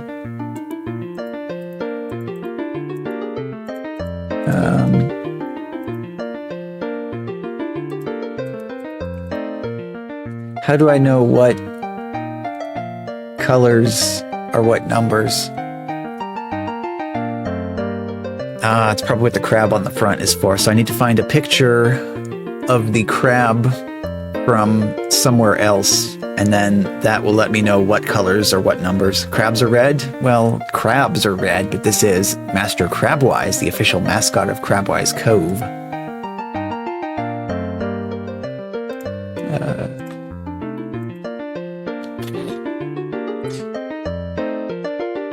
Can you give me any advice on sailing? I advise you to sail as quickly as you can, but slow down if you think you're approaching a docking area. If you run aground, put your engines into reverse and wait until you're clear of land before turning your wheel.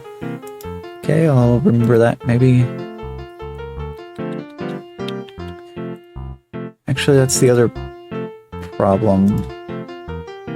This doesn't... Okay, well that tells me the... Oh... Okay, this doesn't actually explain the meanings, like how it says like R and Y and whatnot and all those. This just tells me which letters each of the flags are. But the tourism master knows. He's wearing the shirt, isn't he? Let's look at his shirt. Tourism. I'd like to look at your shirt, please. That's a little bit too tiny to make out the details on. Oh, the tourism pamphlet. No, it's not on there either. The schoolhouse. Oh. Things have changed. It's time for another quiz. What is the scientific name for your shin bones? Chlorophyll, tibia, Mayor Fenton, the bathwater. Tibia. Good work, Betty. The tibia is correct. Let's see how you do with this next one. What is 15 times 35?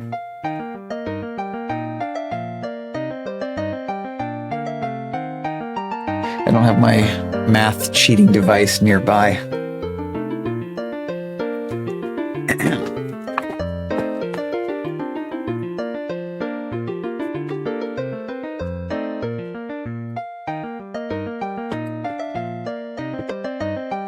Come on, wake up.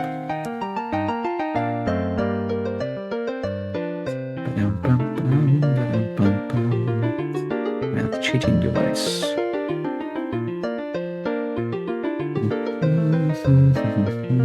525. Okay. Whoop. 525. Good work, Anastasia. 525 is correct. Are you ready for another question? What is the name of the one-humped camel? Eek, there's an elf in the room. The chlorophyll, mercury, the... Good work, Sharon. The dromedary is correct. Let's try another. What is 70 divided by 7? 10. Eek, help. There's an elf in the room. 0. 10. That's right, Betty. The answer is 10. Now let's try another. What was the name of Mayor Fenton's mother? Oh. Magic words. Okay. What's the name of Mayor Fenton's mother? Rust, the tibia, chlorophyll. Also Mayor Fenton? I see. So she had the job before he did. Very good, Paul. Mayor Fenton is the correct answer. Now, see if you can get this one. What is the literal meaning of the word hippopotamus? Is that a real elephant schnitzel? Marsupials? Well, river... Oh, the nucleus. These are too obvious. Good work, Ludwig. River horse is correct. Now let's try another. What is the largest type of bird now living? Ostrich, wolverine, hare, orangutan. Ostrich. Very good, Betty. The ostrich is the correct answer. Now here's the next question. What is 121 plus 118? 8. 8. 9. 8. 139. 239. Yes. That's right, Sharon. The answer is 239. Here's the next question. Who is the local net maker? That's Aramis Catherwood. Leonardo da Vinci. World-renowned maker of nets. Ooh, 256 divided by 16. 16. Well answered, Anastasia. 16 is exactly right. Now let's try another. Who knows how many bones there are in the human body? Go with the big number. Good try. It's Shaq, but 324 is not correct. Anyone else who knows how many bones are in the human body? 206. Well answered, Sharon. 206 is exactly right. Here's the next question. Who knows how many musicians there are in a nonet? Well, the answer is known. Well answered, Ed. Known is exactly right. Here's the next question. What's the name of our mayor? Uncle Julius. Hey. Meta reference. Harry Houdini. Harcourt Fenton. Very good, Ichzak. Harcourt Fenton is the correct answer. Are you ready for another question? Who is the village fishmonger? Fishmonger. Oh, okay. It's about time we finish this. Miss Schnitzel, look, there's an elf. I think you've been reading too many fairy tales, Sharon. There's no such thing as elves. Can anyone answer the question? Who is the village fishmonger? I can't, interact with her. Shh, you'll disturb the class. Oops. Who is the blacksmith? I'm, forgetting these people's names kind of early already, so... Plenty, Hayden? Good try, but that's not it. Who is it? Jack? No, it's not Jack. Eustace. 504 minus 169. Eek, help, there's an elf in the room. What on earth has gotten into you children today? Such foolishness. No elves have ever been seen in Crabwise Cove. Can we get back to the question?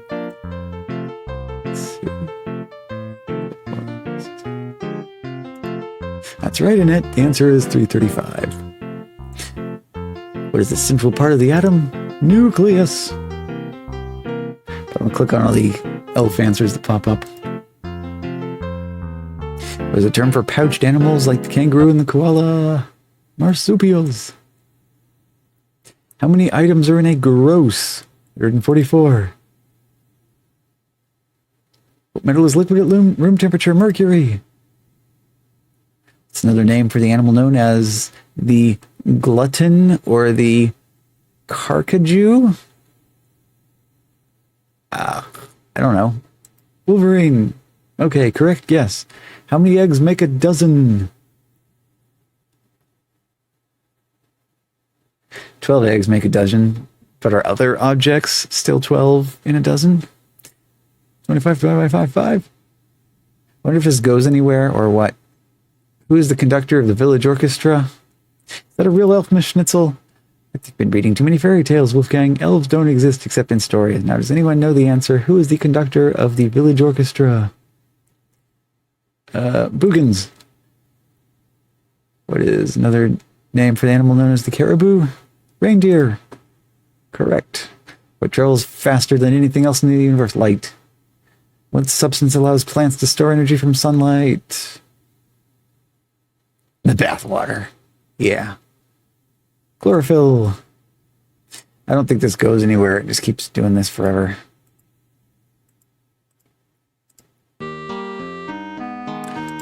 Okay, so we've covered... Let's get the reverse view again. Is there anything else? Here we got Pirate Lady. We got the alleyway. Okay, and these are all the buildings from... Okay, this is how we get back to the hut.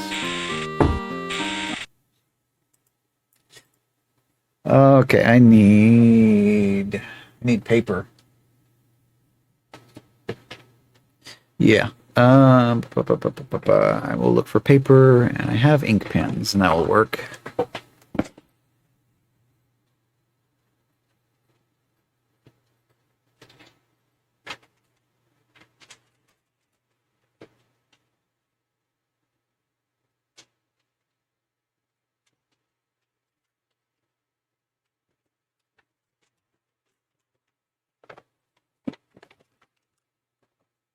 Three hours later. 3 hours later. Yeah. Has it been 3 hours already? I don't think so. No, not quite. Okay, so I need to. How do I want to do this? I want basic. I want the basic shape of this so I can keep track of this.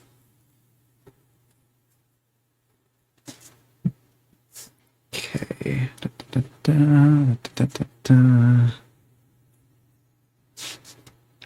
There's a little square right here. And this next section here is 4 little squares and the big square with the big vertical line. Okay, wind it up. And now I'm going to do like little squigglies over the line and hope that this doesn't loop over itself.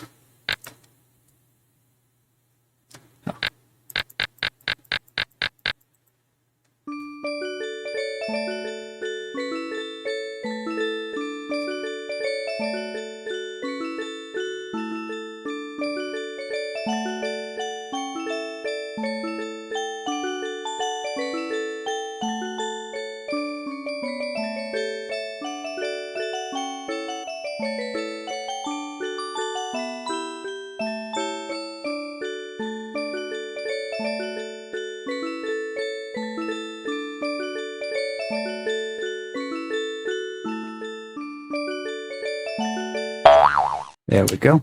We got the combination. Back to the boat.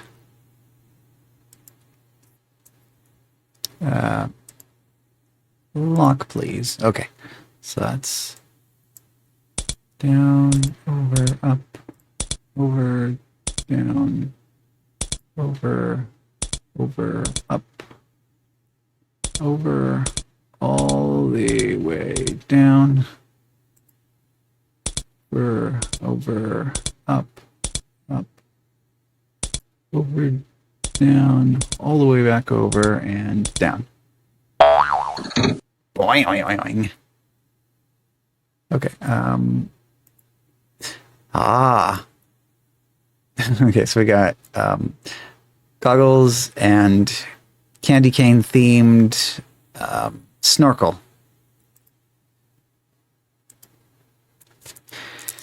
Okay, so how about that? An actual puzzle solved. Most of this so far has been acquisition of information and knowledge, huh? Still nothing to do here, though, until we get a replacement crank.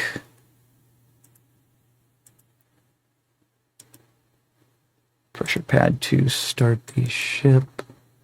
See, I see lots of things on here that I feel like you should be able to interact with that, but it turns out it's not. It's just eye candy.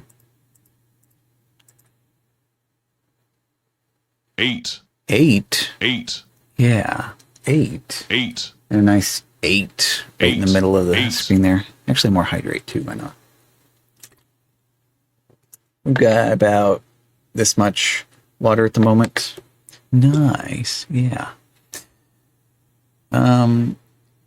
What is this? A flotation ring? It's got a rope there as well. Like, we can't get close to this little structure here. It's just there for the sign.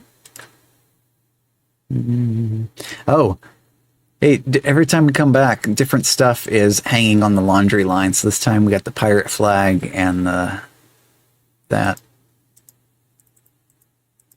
It's like passage of time or movement. Yeah, earlier it had the little scarf instead. Pirate lady, come back, please.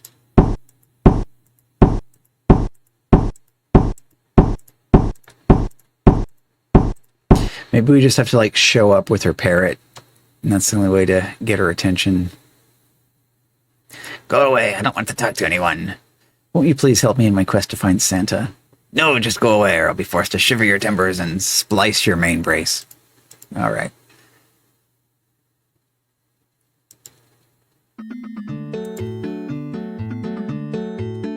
Eustace, okay, yeah.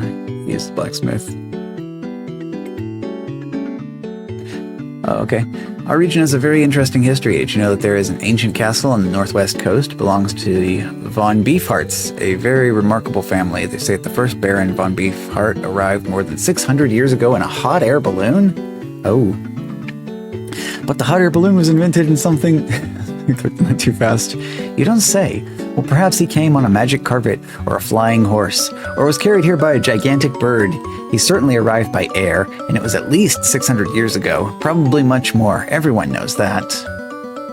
Are there still pirates in this region? There's still a few pirates around. In fact, one of them lives in our own village, though she seems to be retired now. Her name is Captain Storm. There have also been tales of a pirate ship making regular visits to Robot Island. Yeah, I want to go to Robot Island. Did we read this before? Powerful robot, no one else to operate them unless. Yep, unless. Yeah, unless. Hope to find out, let you know. Okay.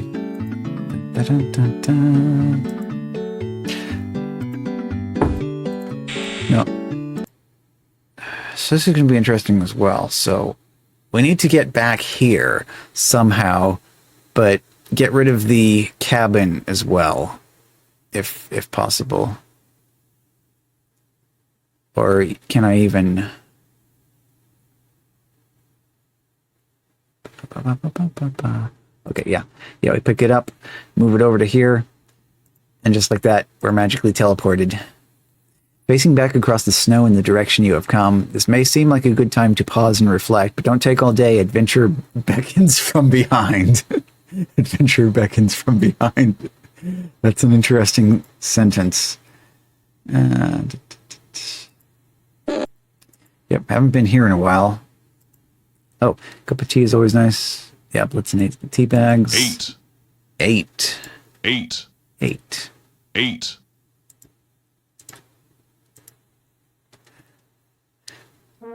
Back where we started. Thanks, captions. Yes, back where we started. It's cool though how turning the lights back down turns the midis back on. Monkey's still up here. 8. 8. 8. There's nothing else that I can interact with here, is there? Open the curtains, something, anything, nothing. Grab the monkey and take the monkey with us. Be like, you're responsible for this. Why don't you help me?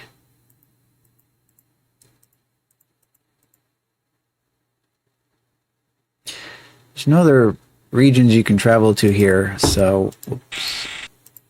Magical cabin teleportation. Maybe I have to ask somebody else to go inside of the little cabin and move the house back over for me. Yeah, because there's stuff back here that, in theory, I want to visit as well.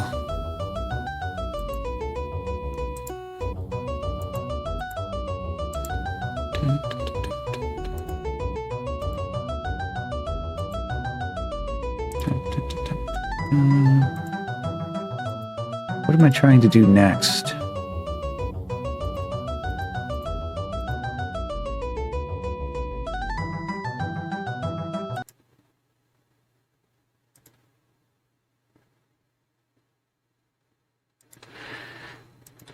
I don't feel like it's time to break out the hints just yet, but I'm not here. It's like calling the phone and then actually answering it saying, I'm not here right now. Oh, so this is what it means when someone isn't here, isn't it? Well, now we know. Talk to the mayor again. And his mysterious phone call that he claims happened. Gotta rescue. I still need to color in the coloring book.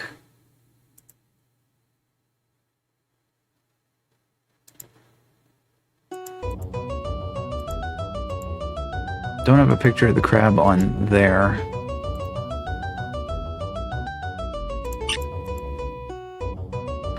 They don't have a picture of the crab anywhere in the rules. Oh. Time for another quiz, class. Who knows how many planets there are in the solar system? Very good, Ed. 9 is the correct answer. Uh-huh. Oh, who is the most famous artist in Crabwise Cove?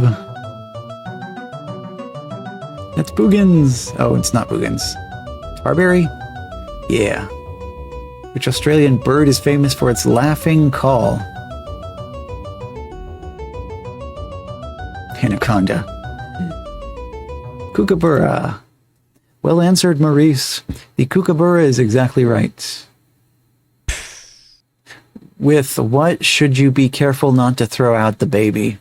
The bathwater. I see. Tell me how many teeth you should have when you grow up. Complicated question. 32. That's going to vary a bit too, depending on whether your wisdom teeth have been removed or not. Oh, did you win the tablet stopped updating? Yeah, no, we haven't done that yet. Yeah, there is the roller skates. But we don't have enough information to answer all of the quiz questions correctly yet. Maybe we just have to keep doing it over and over again and memorize the correct answers. How many cents make $1? 100. Who painted Mona Lisa?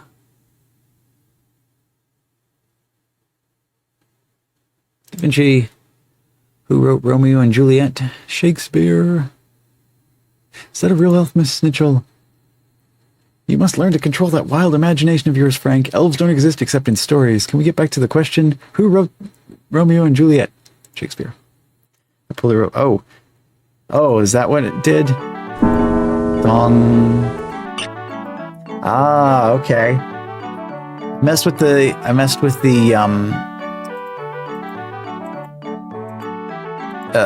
bell a lot before going in for the first time, so that would be why there were no kids in when we did the first thing.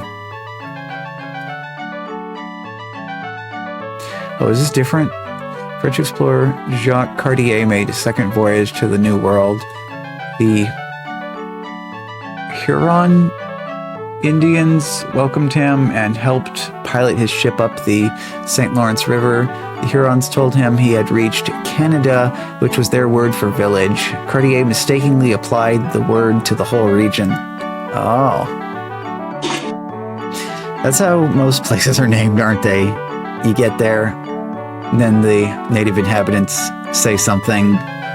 Like, what was the one thing that the name for it is actually the native word for I don't know? Because they're like trying to ask them, what is this? And they're like, I don't know.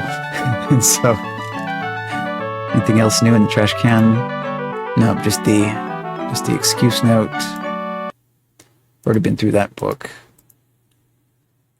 First Western woman to enter the city of something Hassa in Tibet was the writer Alexandra David Neal.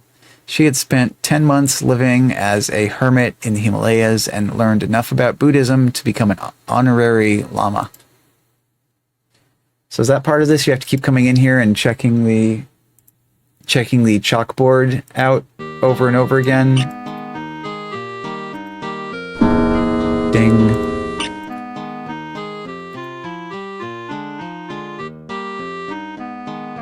Okay, yeah, and there's the Quinn, etc. of Nirvana from distant Ophir, rowing home to heaven in sunny Palestine with a cargo of ivory and apes and peacocks, sandalwood, cedarwood, and sweet white wine. Gen Z and Gen Alphas that can't even read the board, yeah.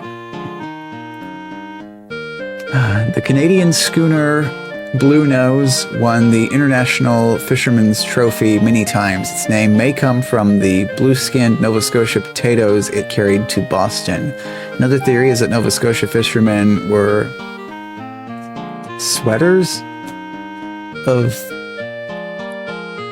blue wood, and at sea they turned their noses blue by rubbing them with their sleeves. Oh, okay, it was sweaters. Oh, blue wool, not wood. Grandpa's daughter just test why letters look that way. Yeah, this was how you wrote quickly. Also, you do it if you want to look fancy, I guess. Oh. Hey. Hang on a second.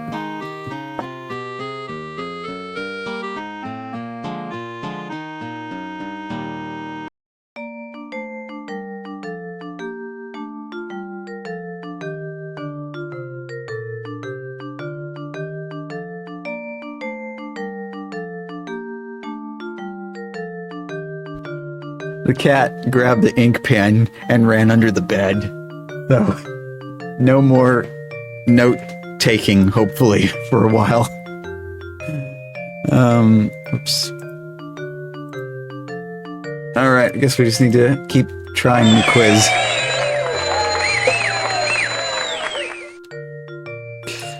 Welcome, blah, blah, blah. First question. First European to reach Australia was probably...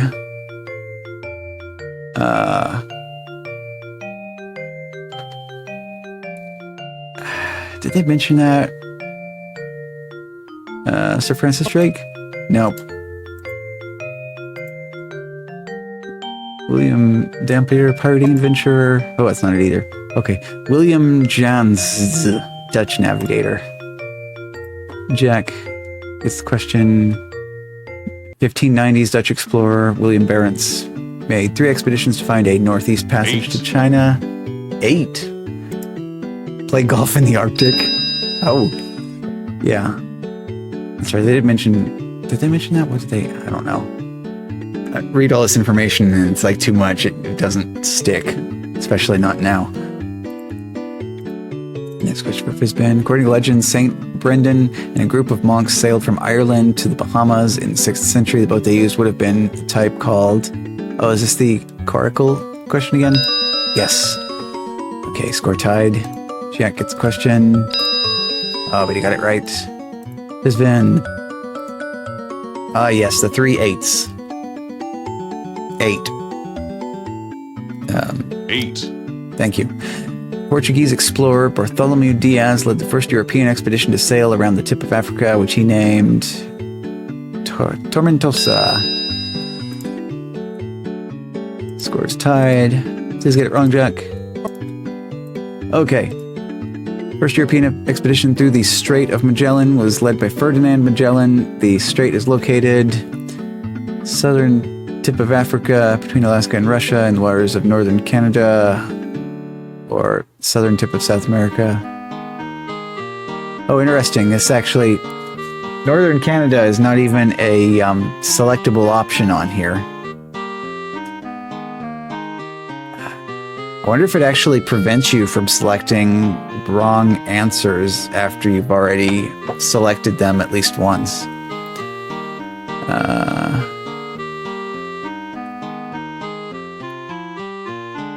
Into South America, I don't know. Guessing, bathysphere. Oh, okay. Or okay. Submersible craft. All right. The bathyscaphe was created in 1953 when Swiss physicist Auguste Piccard hung a round diving chamber called a bathysphere from a submersible balloon. More people have gone to the moon than have reached a depth of 10,000 feet, and the ocean depths are still largely unexplored. Fizban has a 1-point lead. Okay, come on, Jack, get it wrong, get it wrong. Oh, you got it right. Scores are tied. First traveler from the west to record the name of Hindu Kush Mountains was... Heard this multiple times. This was, yes, Morocco guy. That's right. Fizban set out on travels in 1325 and finished in 1355, following his principle of never following the same road twice. Yeah, I already said that. Yes, I win. What if I won? Fizban, you certainly picked a good day to come in and be our grand mystery prize winner. The prize today is this handsome and practical marine metal detector. Huh. Handsome, practical, and marine metal detector you won at the quiz show. Okay, then.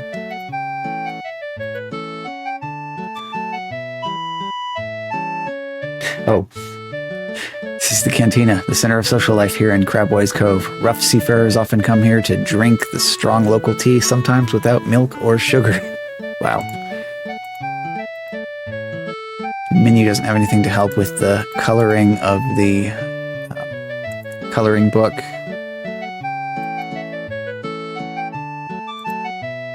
I haven't found a good picture of the crab anywhere that we can use. Tea. Tea would be nice. Oh, and the raw tea bag, but watch out, Blitzen will come and eat the raw tea bag whole.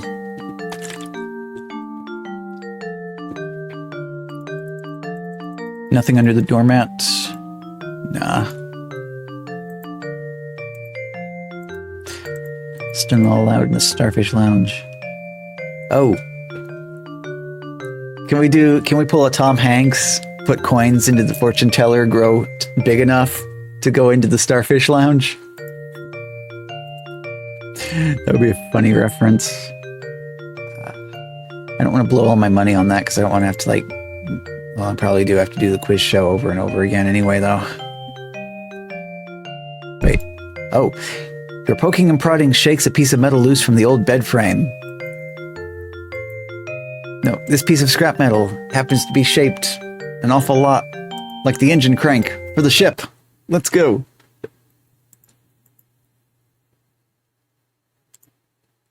Piece of scrap metal you found in the village fits remarkably well in the crank handle slot.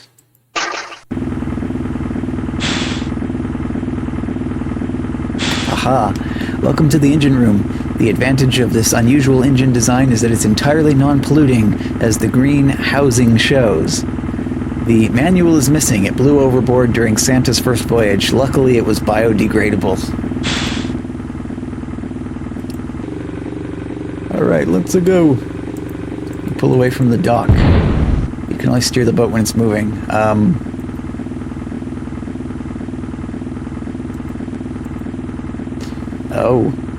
Oh, okay. You've run aground on the coast. Reverse, please.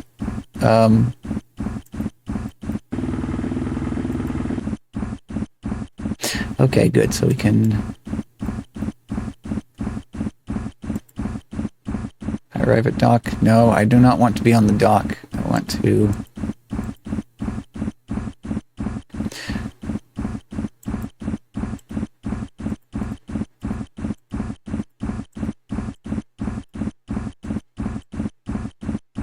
Yeah, I guess we're just going to go here first.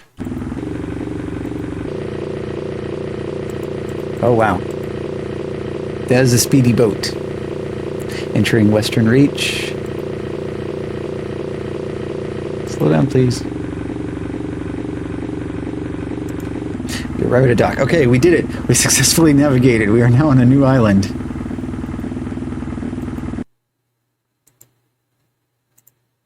Which way? There we go. There's the tower.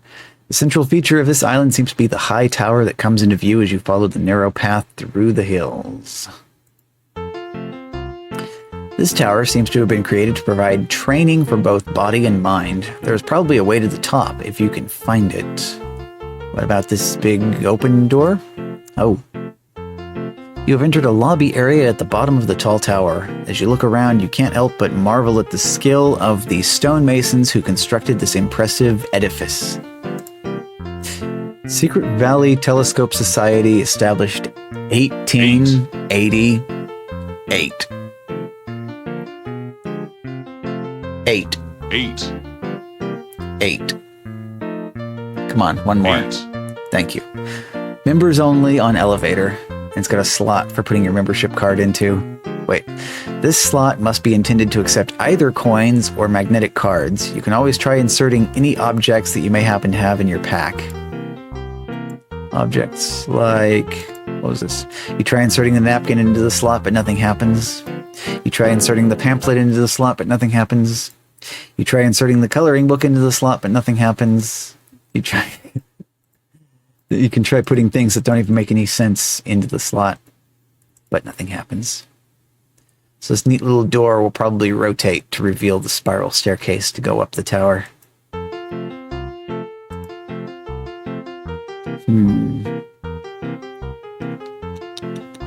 No loose stones or anything that we can, like, press. Oh, look at this. We have...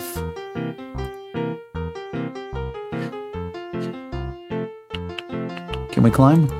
We can climb. Okay.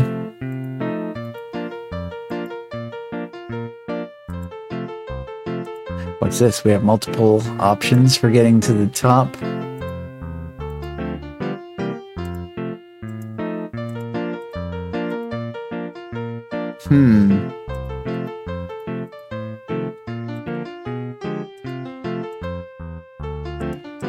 It's like a maze. Can't get over there.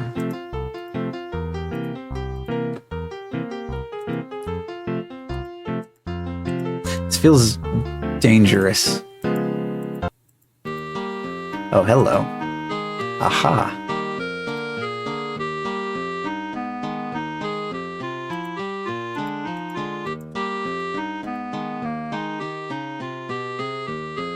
Okay, turn around.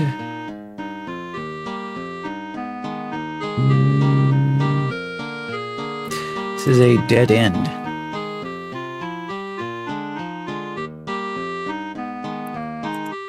Oh, exit. Wait, wasn't that where I started from? No. Huh. Oh, okay.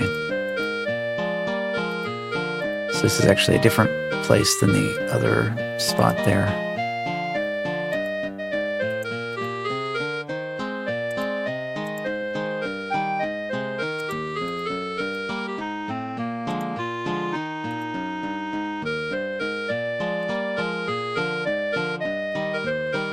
This would be a very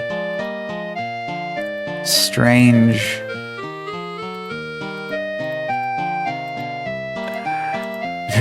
thing to try to draw a map of, because you're like going around the sides of the tower and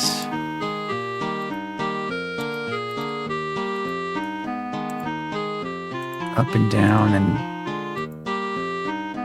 is that another door? It's not. We can see this shadow here when we're on this side, but when we're actually on that side, it's not there, because it looks like it should be right in front of this little section of platform.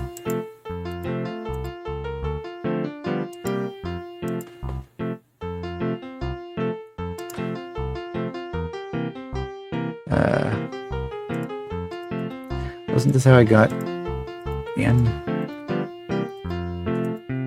Oh no, there's multiple floors worth of this.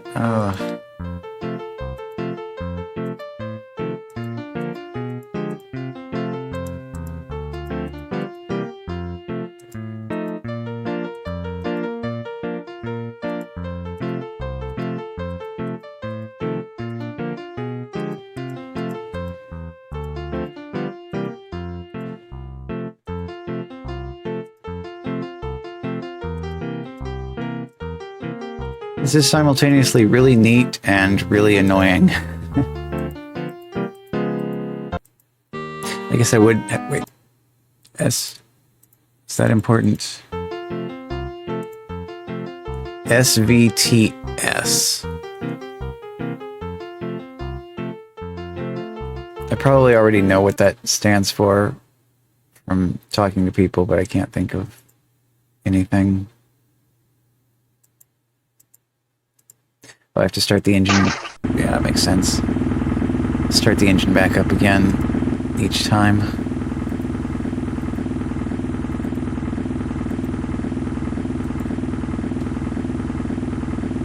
Okay. Reverse. And try it on the top left section.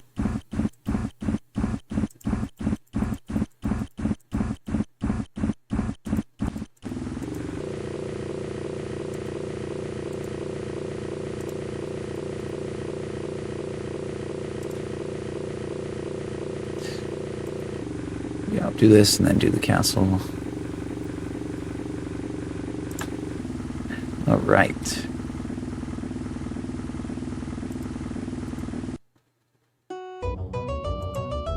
Narrow path snakes upward through these rough hills. It appears to lead to the windowless building in the distance at the foot of a mighty tower. This huge building seems to be made entirely of rough gray metal. You could try opening the door, but it's doubtful you will be strong enough to do so. Is that what the problem is? You Grasp the heavy door handle firmly and pull using just about all your strength, but it won't budge. I see.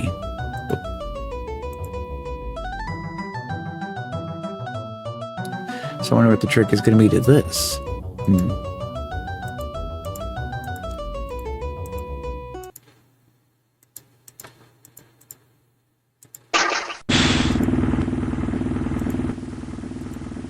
Okay, so back.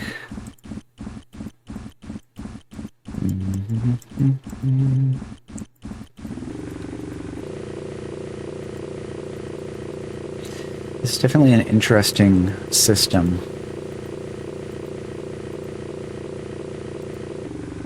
I haven't ever seen anything done like this in a game before. They'd usually like switch to a different kind of a different system of doing things if you were going to be traveling around like this. Oh. Okay. You have Dr. Rednose beside a stone castle. The ancient family crest of Baron von Beefheart is proudly displayed here. The gargoyles on this shore face out across the waters as though protecting the Baron's home. Click. Click. Click. Click. Okay, so the gargoyles are going to be the clue to getting in. That one's looking down. That one's also looking down. Baron von Beefus, yeah. Okay, so up, down, down, up, middle and middle. Aha! It opens. This rough, dark, steep, narrow spiral stairway seems to lead up into the main part of the castle. You are standing on landing in front of a panel of lights. There is a trapdoor in the ceiling high ceiling above you. At the right, a spiral staircase leads down towards the dock.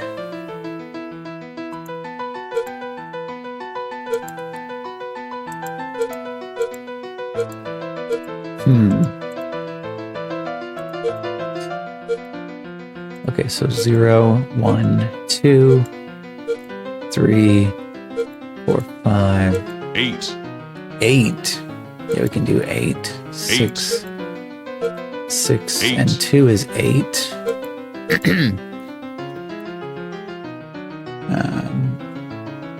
Is that trying to say a number? Because that kind of looks like 82. 8.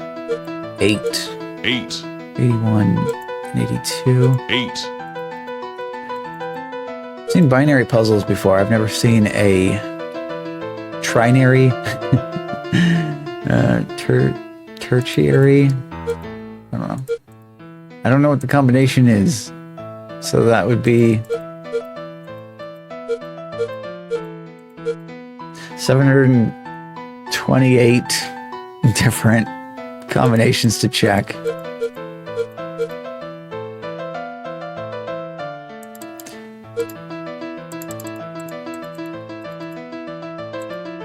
The trapdoor is too high for you to reach.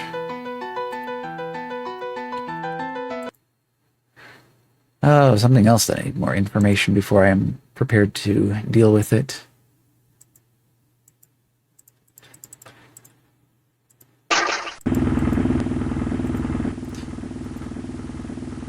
Okay, whoop, nope, reverse, reverse. Almost went slamming right into the castle there.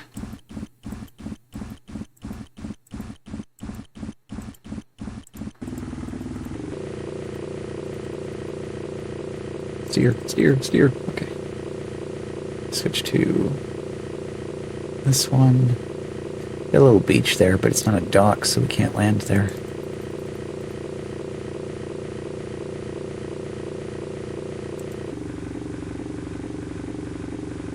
You arrive at a dock? Yes, please. Stop.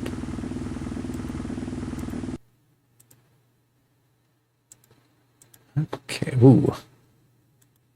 You peer up the tube intently, but even with your keen elven eyesight, you see only blackness within. We're going to be getting a lantern of some sort to crawl up into this possibly toxic sewage dumping pipe. I don't know. Door looks much safer.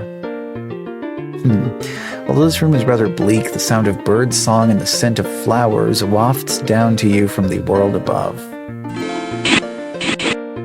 Okay. That opening closes the grate. This panel is kind of intriguing, but there's nothing to interact with. Maybe if I had a screwdriver, I could undo the 4 screws and take the panel off. Can we go up? Yes. Oh, this tranquil garden site, planted with holly, would be ideal for a picnic, a quiet think, or, perhaps most tempting, a pleasant afternoon nap. No time for that now, though. You had better press on to see what lies beyond that door. Oh, that door. Okay. This quaint garden gnome has been carefully painted to achieve a remarkably lifelike appearance.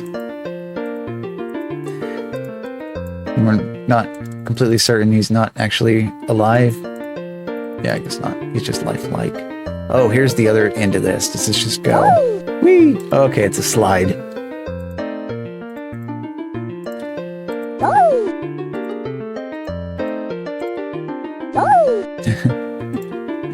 I'm sure that serves some purpose. Oh, or is that the... Wait, what's this? Oh, we picked up a small plastic card. Where's the card? Yeah, I want to look at the card. This is probably a membership card for the other place. I have to go back and use it. Oh. Far away from the North Pole, Santa decorated this large room himself back in 1969. Nice. With no help from Mrs. Claus. He is even arranged for the floor design to change automatically every 3 minutes.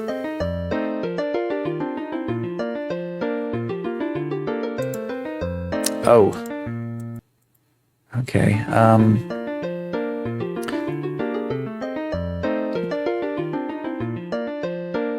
Okay, so 1, 2, 2, 1, 2, 3, 4. 1, 2, 2, 4, 3, 3.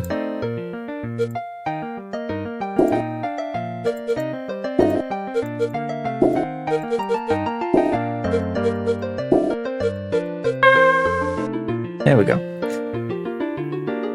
Oh, plenty of time to spare, huh? While you work away trying to get the door open, time ticks away. The pattern in this distinctively decorated room changes every 3 minutes or thereabouts. Santa thinks these high-tech Dynatiles make the room feel more lively. Doors. Oh. This is like the same room, but now it has puzzle. Okay. You examine the panel more closely. It is inlaid with miniature images of colored flags. I see. Okay.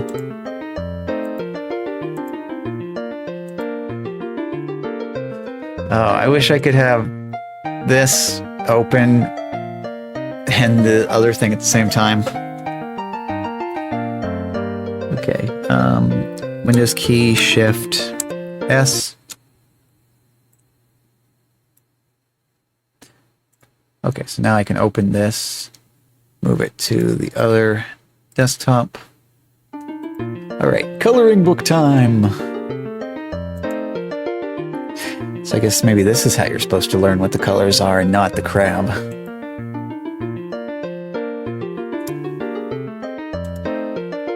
Okay, Z.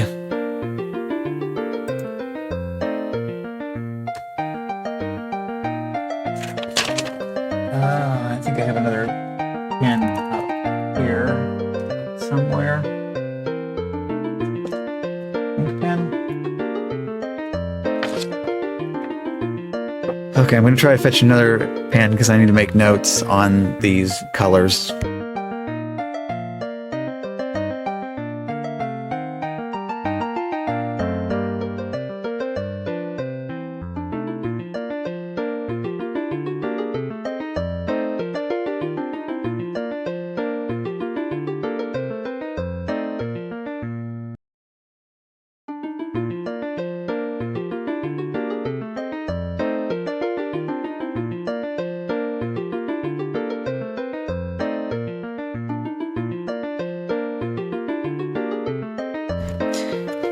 Actually found the pin close to the underneath the bed, close to the edge of it. So because the cat decided he was done with it. See, this is the same cat that will grab straws out of fast food drinks and run off with them. Okay, so 5.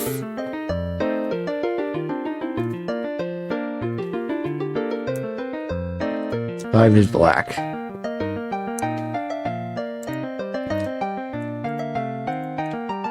Sideways straw bite, yeah.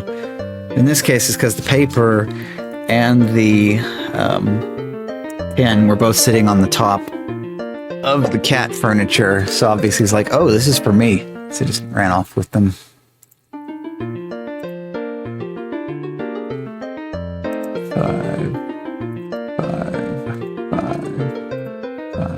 5. So then we're going to go ahead and color in all of the 5s. Oh, we can color in the collection. Oh, hey. Copyright 2000, Crabwise Co. Coloring Corp. Editor-in-Chief, Honorable Harcourt W. Fenton. 5. Oh. Letter Q is just a solid black flag. 5 here and 5 here.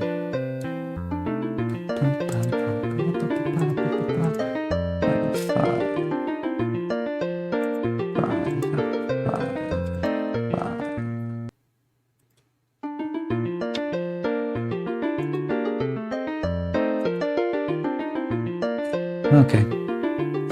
So that reveals that the front arms of the crab are colored in black. Back to this one. 4 is white.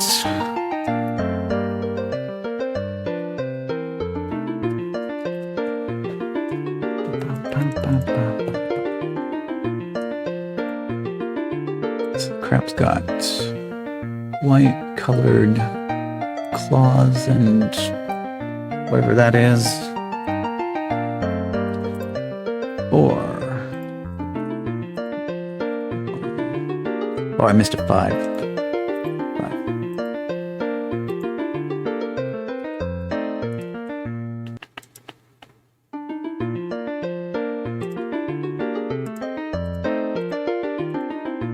Oh, and missed another 5 there too.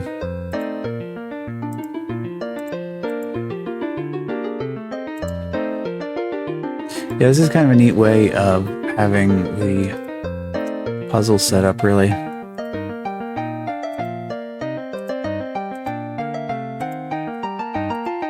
Just kind of repeatedly having my assumptions of what the solutions are actually going to be changed, because I figured the crab was going to be the key to figuring out what numbers or what colors.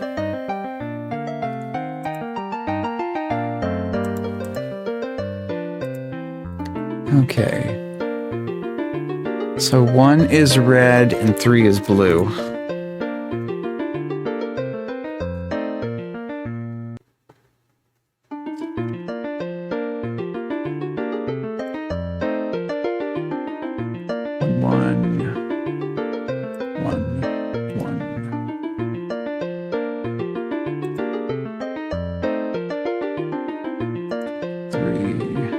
Go ahead and knock all those out while I'm here.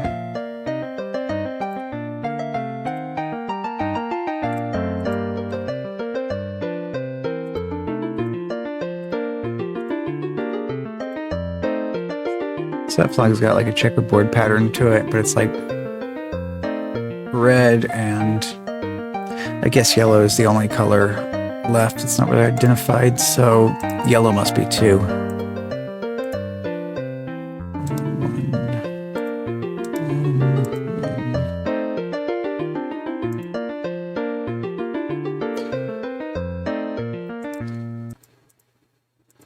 Or I got a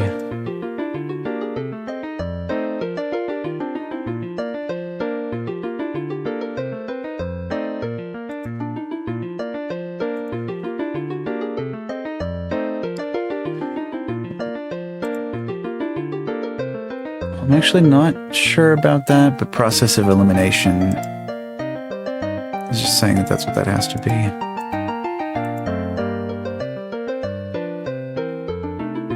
Unless I started with like completely the wrong flag in the first place, but I think this is the only one I've seen that's been split up into triangles like that.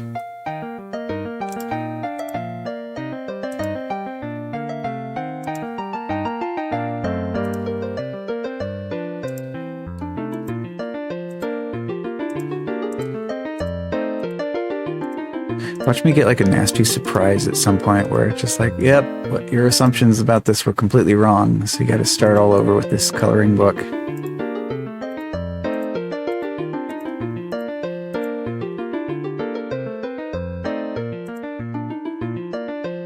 Three blue.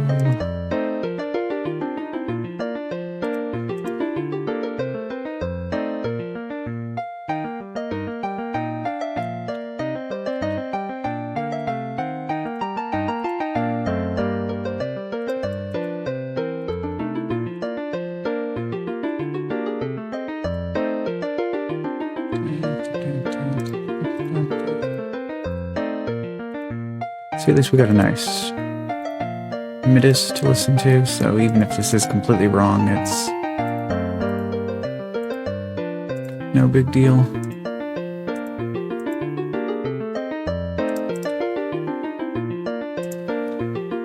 One, two,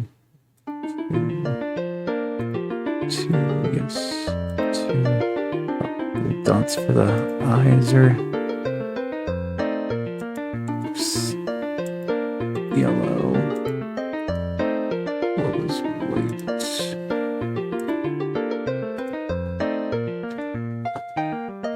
Okay. So, top line on the thing looks like Z.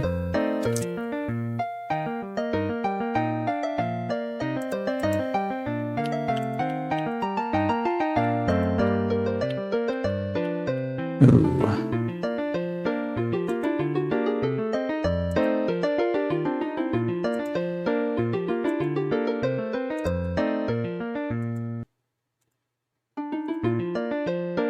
Aha, and here's where it's telling me, nope, you done goofed this up. Close book. Okay, so this one right here, see it's got blue, white, but by coloring everything based off of the numbering for this first one, what I wound up with on that one is black, blue, black, blue.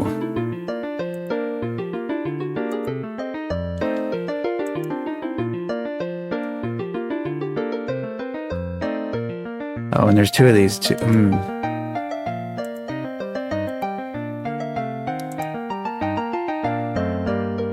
And then this one is blue, yellow, yellow, blue. Black, blue, blue, black.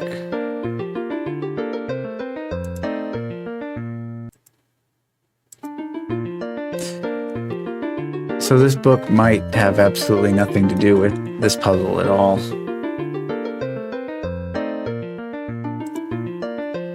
What are our options here? My options are letters,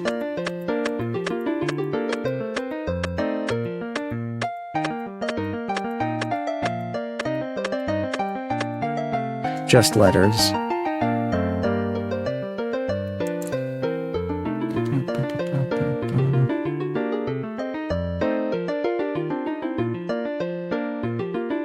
Okay, let's look for anything else that's unique then.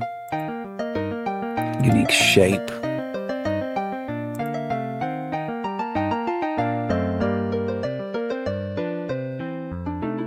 M.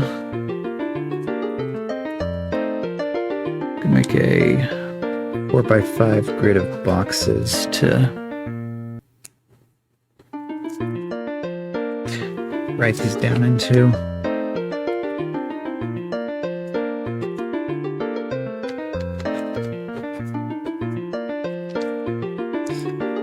See, these PC games, these are like the original escape rooms, huh?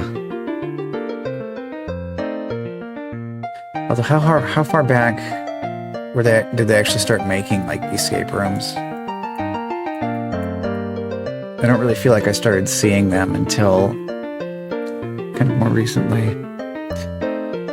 With the coloration based off of this first shape from like the top left, then that means M matches perfectly with that one position, but I'm unsure about everything because of everything else that's been done.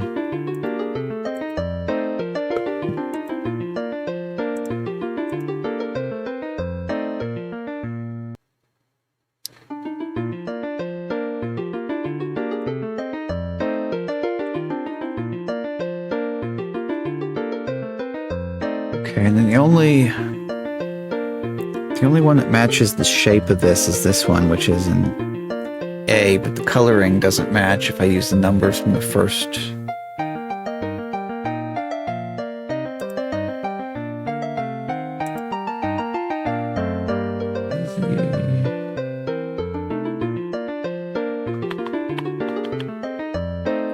Wikipedia says the first escape room as we know them was in 2003 in Indianapolis, of all places. Yeah, there's an interesting place for that. We actually have a place that apparently does escape rooms in our own town, but I've never been to it.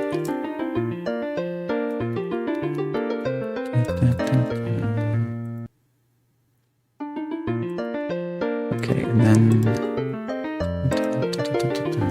if there's any place to encourage escape, it's Indiana. Yeah. I don't know if I've been to Indiana. Maybe you've driven through it. Oh, X. The coloration on that matches the X. The shape doesn't look quite right, though.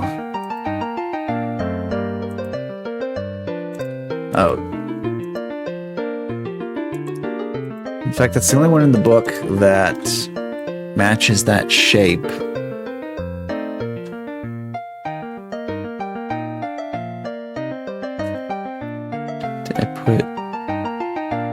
Okay. I'm going to put a little exclamation point next to the X on that one because I'm more sure of that than I am the other stuff. And underneath it, I'm also going to put the exclamation point for the M because that also seems a little bit more likely than the other stuff.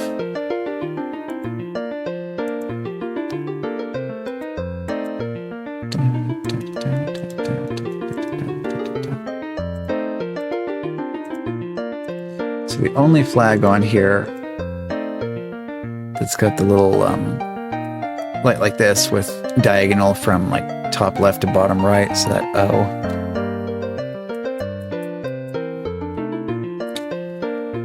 So possible O here, but the colors do not match.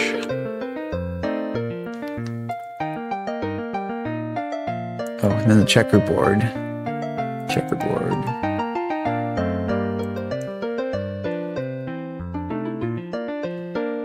So in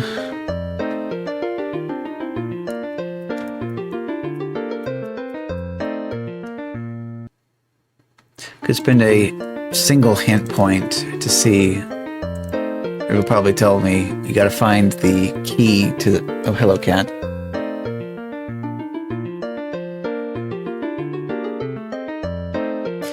Okay. Don't have. This is not the cat that will allow up picking, so I'm just going to give him a treat. There you go.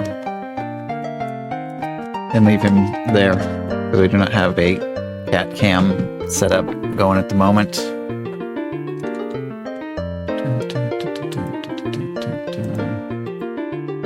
Yep, so miniature colored flags. I don't know if this is going to actually spell out a word, or if it's...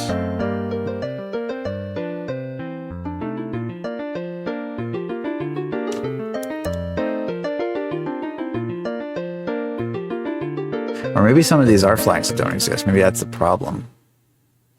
So this actually does give the color key. But once you color everything in, so if that one is right, then that'd be Z for the top. Because I don't know if these spell out words either, because each one of these could be spelling out 4 different 5-letter words. Bottom, blue, white, stripes.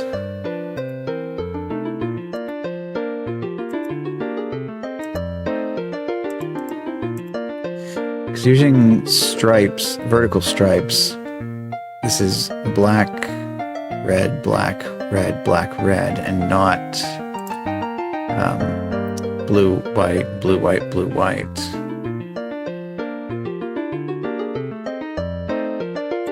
Because if vertical stripes is correct for that, then that one is G.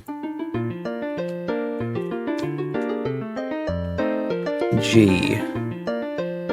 Question mark.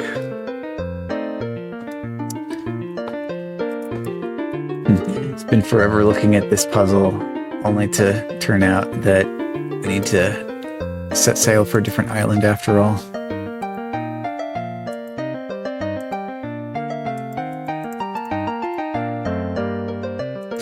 Okay, so we only got the one diamond flag, and that's a yellow flag with white diamond on it. Let's just not match the colors on that. So put F question mark. And the single flag split in half vertically. Matches K, but the colors are wrong. K question mark. And we don't have multiple flags with the vertical color like that, do we? No, we do actually. We have H. H question mark.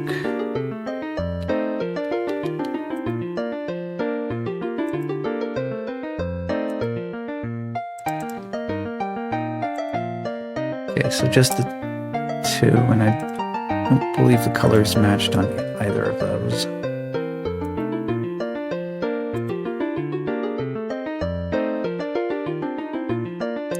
G, F, K, or H? 8. 8? Yeah. Excuse me. Yellow with red cross. That's red with yellow cross. But that shape matches X question mark. Yeah, this one's got the right. So I think I had X exclamation point written up there because that seemed plausible. Also, the cross looks much thicker on this one. Yeah, it's definitely thicker on this one than the yellow cross is on the red flag down here. Okay, white flag with horizontal blue stripe. So J question mark.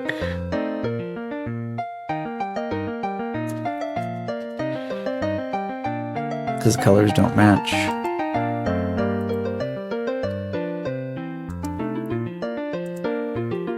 Okay, that's the only flag with that pattern.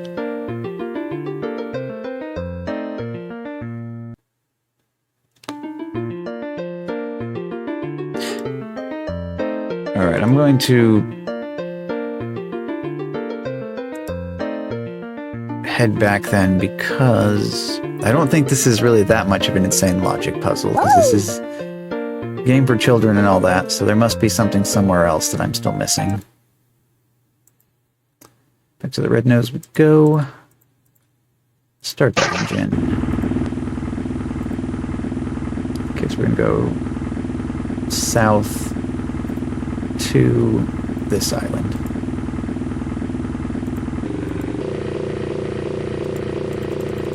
Steer, steer, steer. Okay.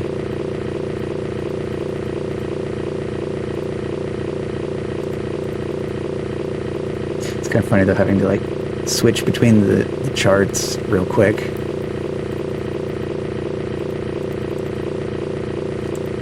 Slow down. And duck. Oh, you're standing on the beach that lies between the cliffs and the water on this seemingly uninhabited island. This cave burrows deep under the cliff. You sense the vast weight of stone continuing 8. upwards. 8? 8. Oh, wait. Vast weight of 8. stone continuing upwards far above the roof of this chamber. Oh, another puzzle. Oh, so the whole thing is the puzzle. This looked like some type of porthole or something. This part of the cave wall has a curious panel or display. Unfortunately, there is no instruction booklet nearby. It's making noises. Whoop.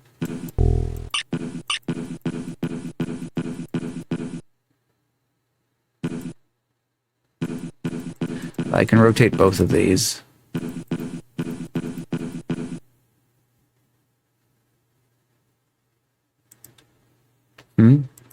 Wait, what? Found a strange jewel in a cave.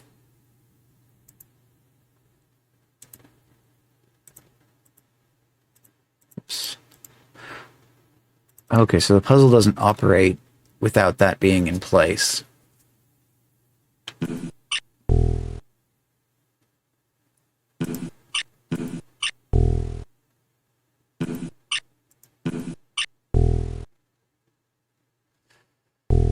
Okay, the napkin.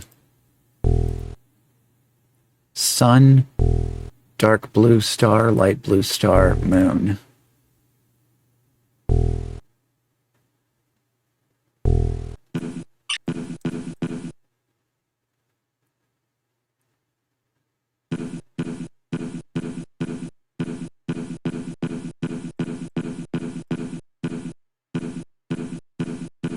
Symbols don't really correspond with that.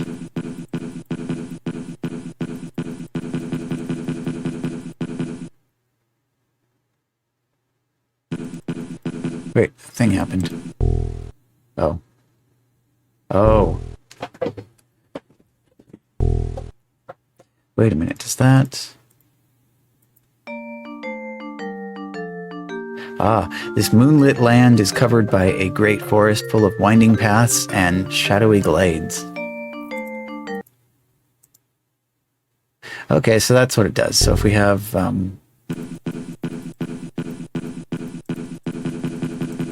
we have dark blue star and light blue star, we get sun. Sure enough, it's daytime outside. And if we reverse that to light blue and dark blue, now it's the moon instead, and it's nighttime. 8. 8. 8. So yeah, this definitely is the clue to that, I guess. That occurred to me after looking at it and seeing that the rings were arranged with the daytime version. Okay. Oh, it's going to be a forest maze, huh?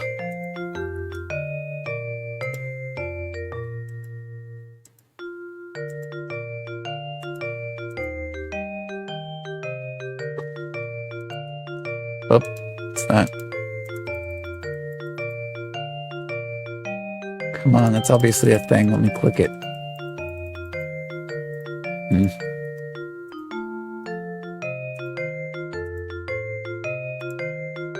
Okay. Oh, wait, I got another card.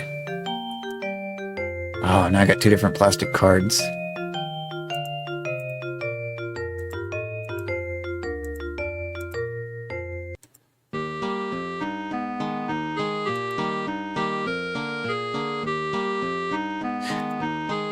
They had a maze like this in the first game. Oh, I got a green one. I guess these are just markers to tell you where you are. Wait, that was a thing. Oh.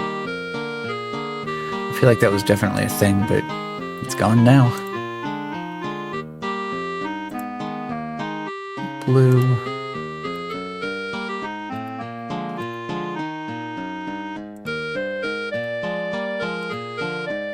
Light blue.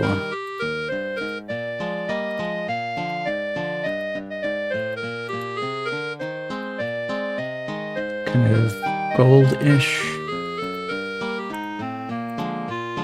To red again.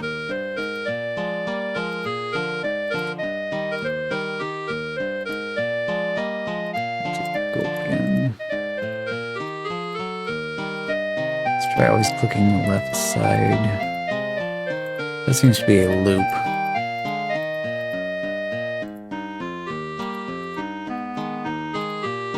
Always click the left.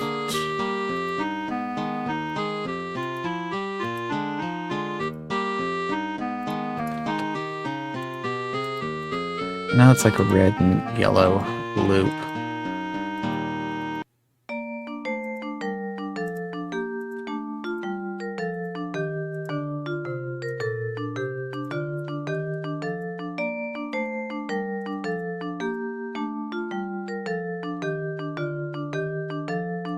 This one doesn't have a stone on it, it's just a, or a gem on it, it's just a pile of stones.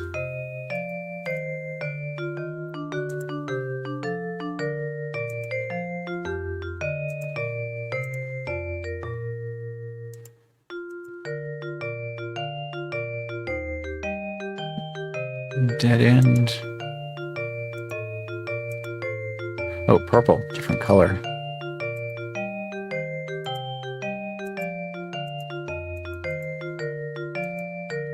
Still purple.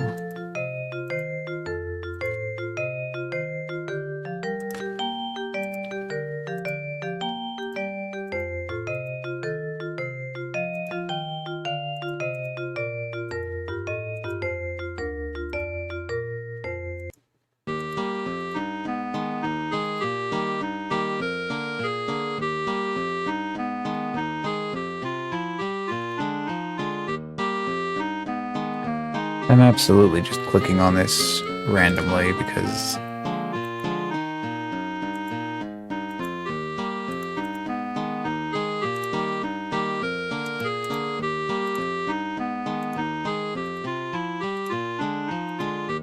okay, cave, exit. Okay, I made it. If I take that out,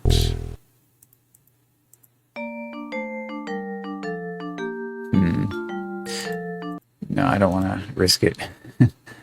Go back in and reverse the stars. I got the card. I don't know if the card is the only thing I actually wanted to get here, or if there's something else.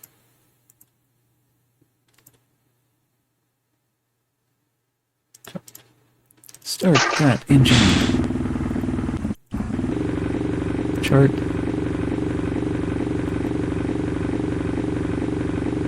Let's see, I have 2 more cards than I started with, so I'll go back to that.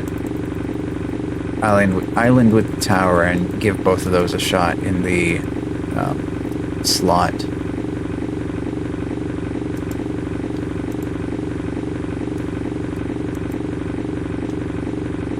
Oh, you install the metal detector in the bracket beside the... Okay, whoa, stop. Well, whatever that said, it was too late now. So there's gonna be sunken treasure somewhere I'm gonna have to find as well. You should put on your mask and snorkel before you try to leave the vessel. What? You won't be able to go diving while wearing that life jacket, even if you are a little dense.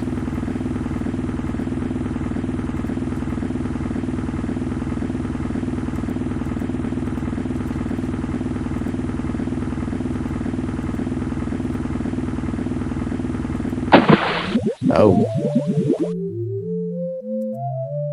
You should wait until you're no longer swimming underwater to remove your magic snorkel.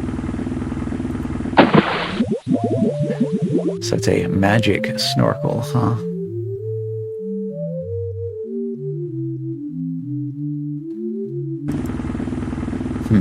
Okay. I guess I fell off of the... Oh, yeah, I'm not on the dock anymore. Oh, pilot's footplate. What happened to the... Oh, there it is. Okay. Arrive at dock. Good.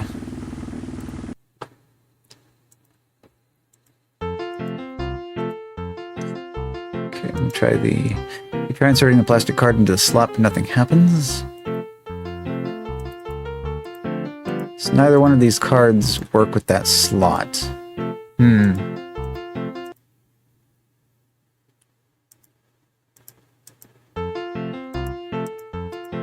Could always try climbing up the tower again.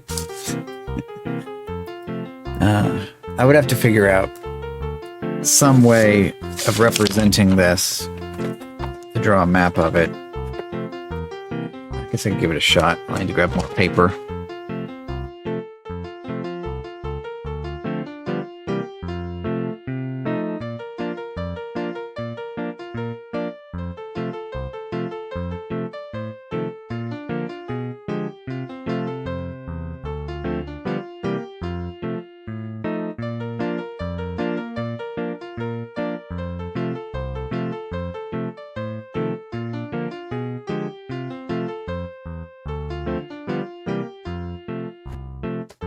Okay, let's see. I probably want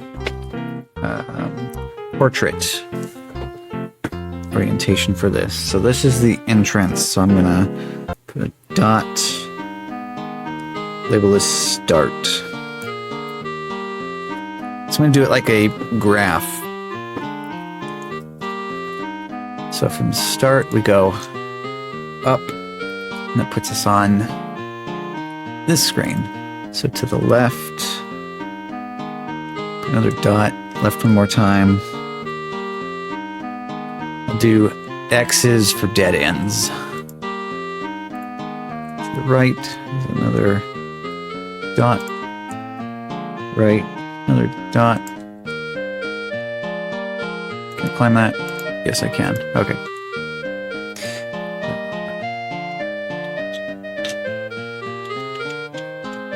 I can use... I'll use a 128 gigabyte micro SD card to keep track of where I am on the map. Let's just double check here. Left, left. Okay, right, right. Okay, so I'm there, so that goes up. Right. One more time. Right, one more time. So I can also go up from here. Graph paper would have been better for this than...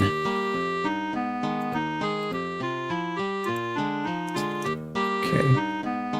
So I can actually go up from there. I can also go over one more and up from there as well. Up. Circle. Up.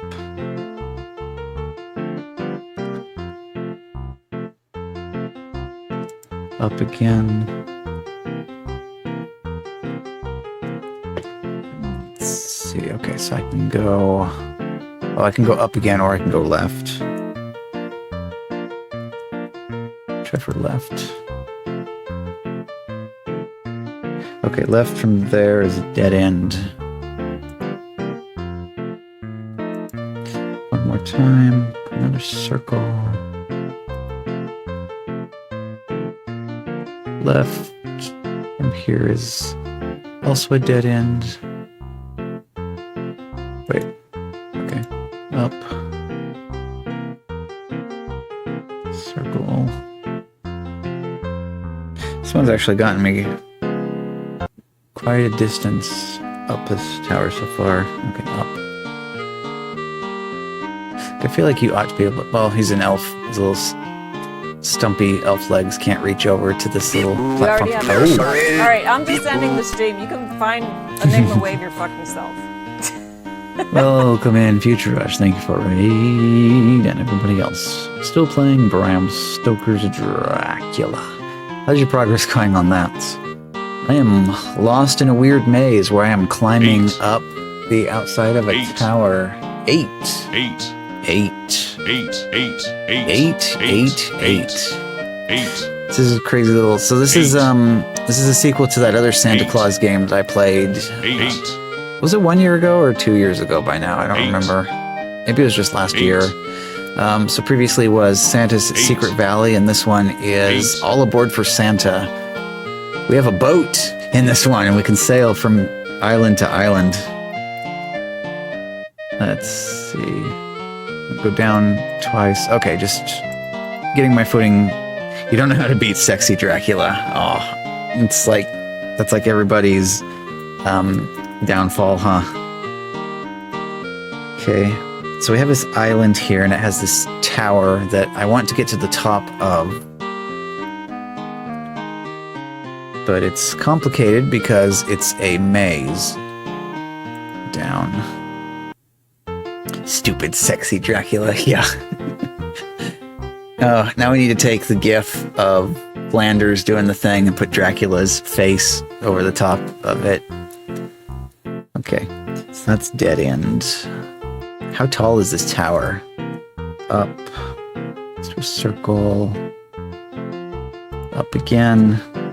Another circle. I might run out of paper. Up one more time. Another circle. Because I'm making a map here in order to keep track of what's what. So I can go up or right. Right. That was the wrong symbol. Right is a dead end. Up. Let's make sure that's much. Okay. Right. Wait. Oh, it's another one. Okay, so there's a gap there. It looks like there's a door there. So you made him glitch like crazy when you didn't hit start to begin your next life after getting killed. Ooh. It's like the kind of glitch that people can turn into speedrun tech, or just the game being bad. Took the game a while to figure out how to unglitch. I see. Okay, so I think this was a circle here. Dead end on this side. So that was dead end. Okay, so this whole thing, not a speedrun thing, just bad graphics. Okay. Down, down, down, down. Okay, there's this. What is this here? Down is a dead end. Yes, okay, so up, over. Dracula and I couldn't hit each other. Not a position you want to be in then. Unkillable enemy. Okay, and this is also a dead end. Yes, it is. Okay. This whole path is an awfully big red herring then. That was dead end, yes. Down. Wait, this is not... Down, down, down. Okay, where am I? Am I all the way down at the bottom? Over. Up. Circle. Up. Circle.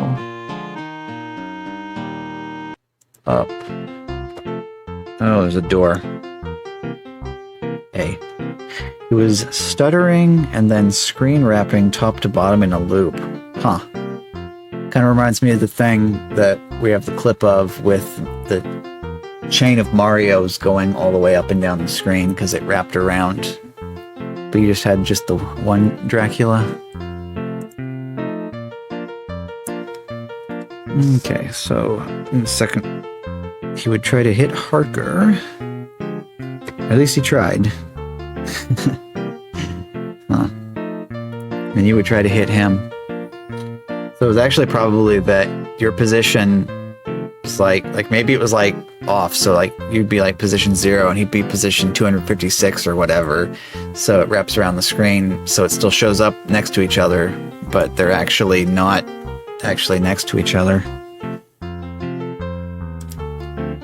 So we go down from here to be. The problem is when I come back out of any of these, I don't know where this is. So I can't continue the map with relation to the rest of the map. Go down one more level. That's a dead end. X. Maybe if I mess around from here a little bit, I could figure out where it is in relation to the rest of this. So go down, not over, actually down twice. Oh, is this part? Over. Okay. Actually, I have figured it out. Up, over, up, circle, left, circle. Eventually the game learned how to fix itself and you properly got your ass kicked like usual. Oh. As I say, maybe there's a video where somebody has beat the game before that you can use for figuring out strategies, see what they do. Cannot get over there. Up one more. One more from there is a dead end. Okay. Down, down. Left. This can go up. Can't go any further. Okay. Up, circle. Nintendo Direct's YouTube video. Oh, have they done Nintendo Direct again suddenly? I hadn't heard anybody talking about there being another new one.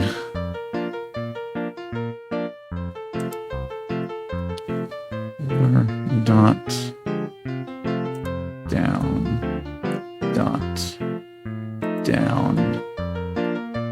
Dead end? Yes, okay. Up, up, up. Circle. Yeah, graph paper would have been better for this, definitely. This way. Circle. Left. Dead end.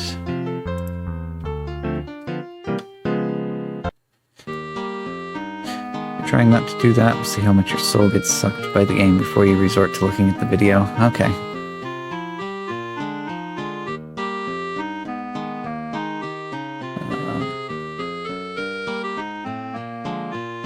Up, circle, go up, right, go left, left, up, left is dead end, up. I'd say pretty soon you're going to be reaching the phase, probably, where you would start just using the level select code to start on that level, just in order to get more practice against just the boss. And then finally bring it all together in a complete run all the way through. Wait, we can actually move from this one? Okay, so we can go left, right, or up. Right, okay, right is a dead end. Left leads to another ladder. Down is a dead end. Up. Up. Okay, so up from there is a door. Label this one C. So you're connected, right? No, they're not. Okay. C. It's not a dead end. Up from C leads to nothing. Up one more time leads to D. As you continue, you can pick up early into that stage so you can play the level forever, so you don't mind cheating in that way. Okay. So, using the continue over and over again is fine. You just gotta get there first. D. Oh, there's also an E.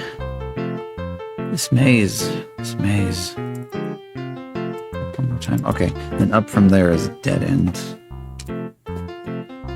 And this is... Oh, it's not going to show up, is it? Hey.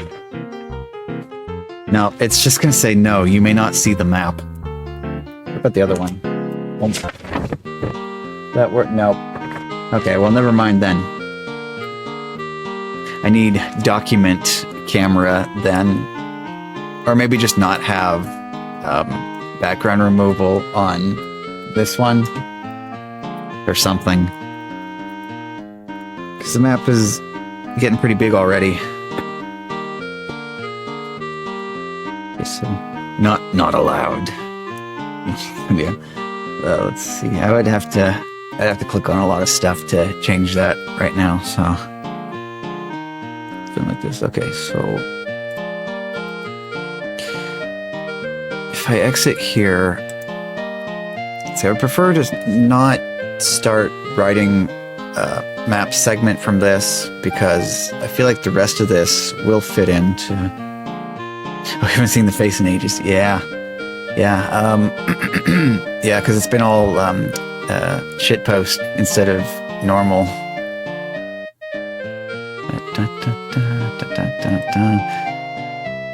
I was trying to think I was actually Pokemon. I'm actually a Pokemon now.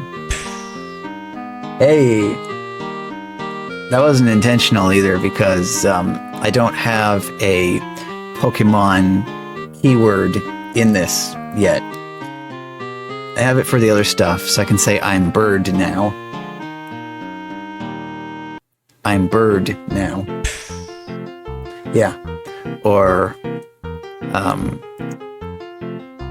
what do we have? We have bird, and then we have I can't even remember my own stuff. Anyway, subcategories, I've got that in here. So I can use those anytime I want to. But yeah, I'll switch back to normal when the timer runs out. Let's see, where is this? So this is what I've labeled as E. Down. Exit.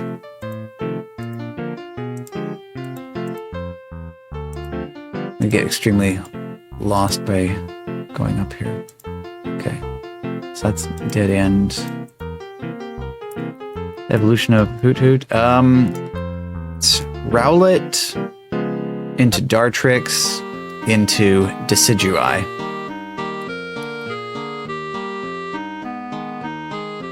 And it looks like it actually managed to spell all of that correctly, so GG captions.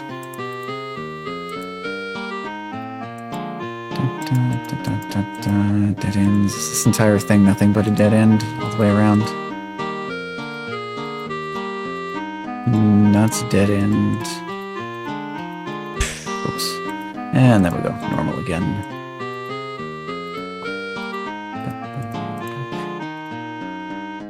Yeah, it looks to me like the entirety of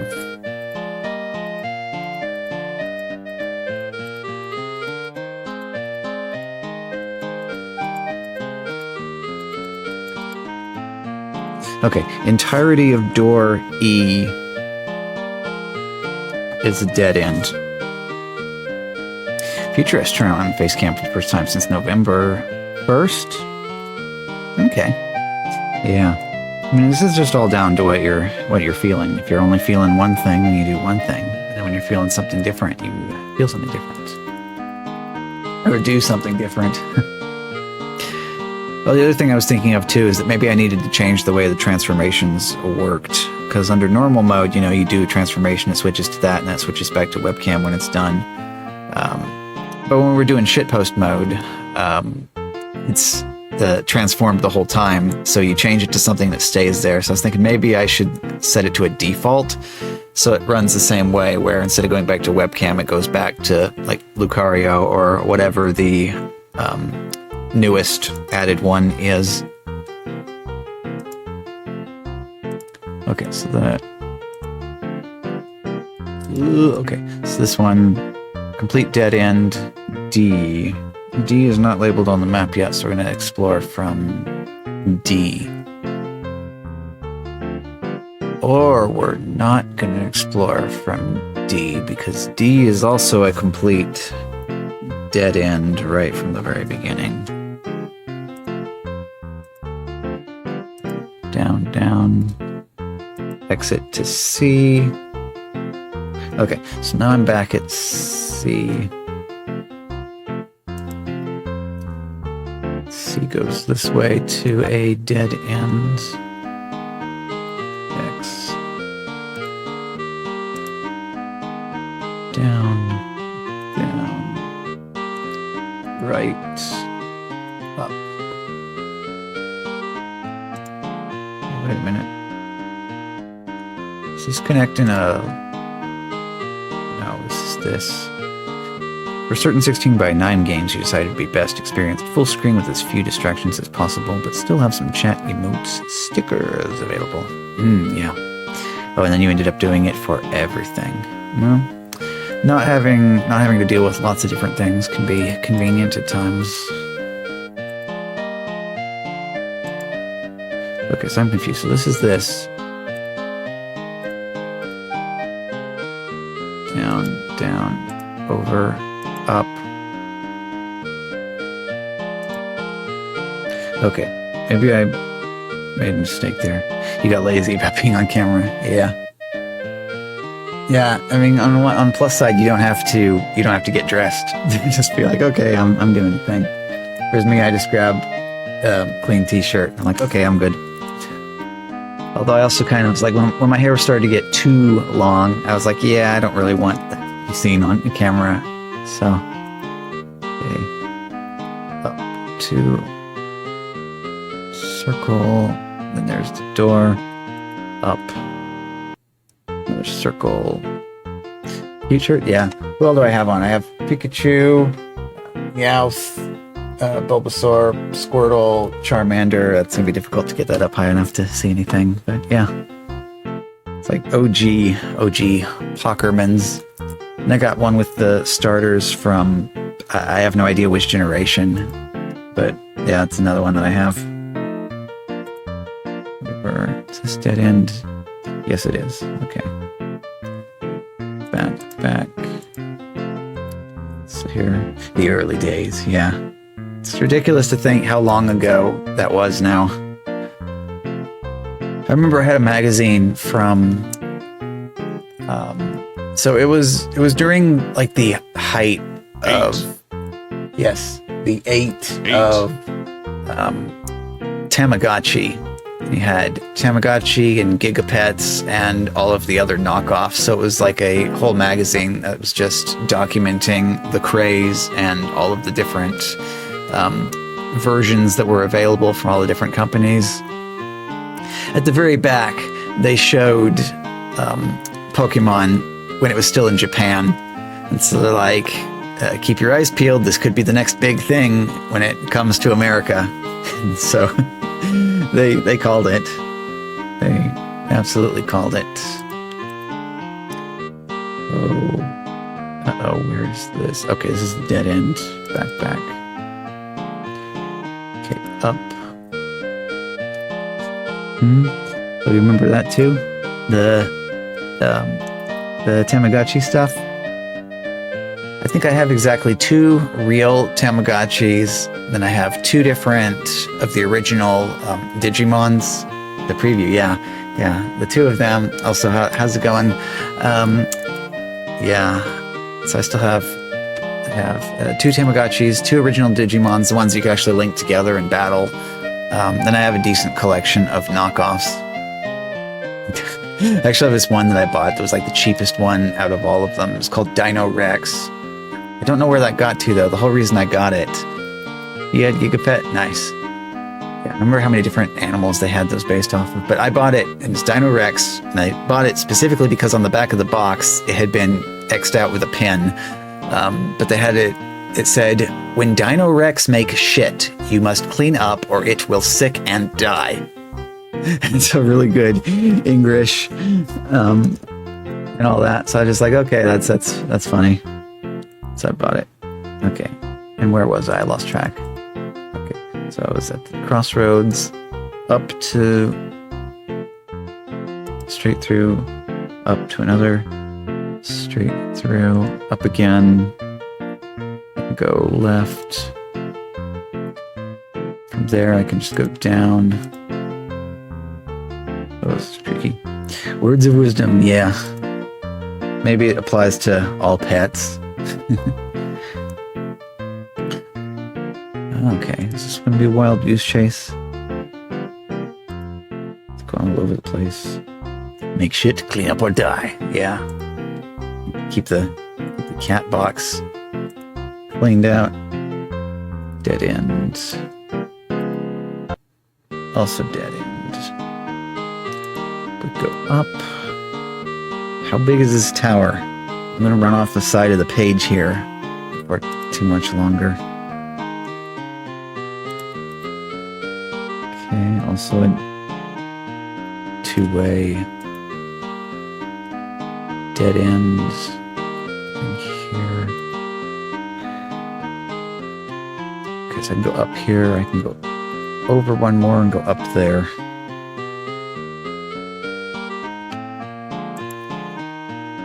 So this one is dead end. It'd be nice if you could use... Oh, no. It would be really nice if you could use arrow keys for navigating this.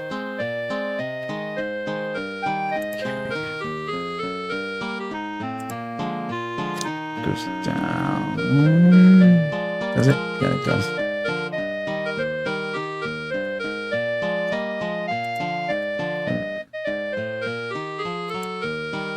Another one with a double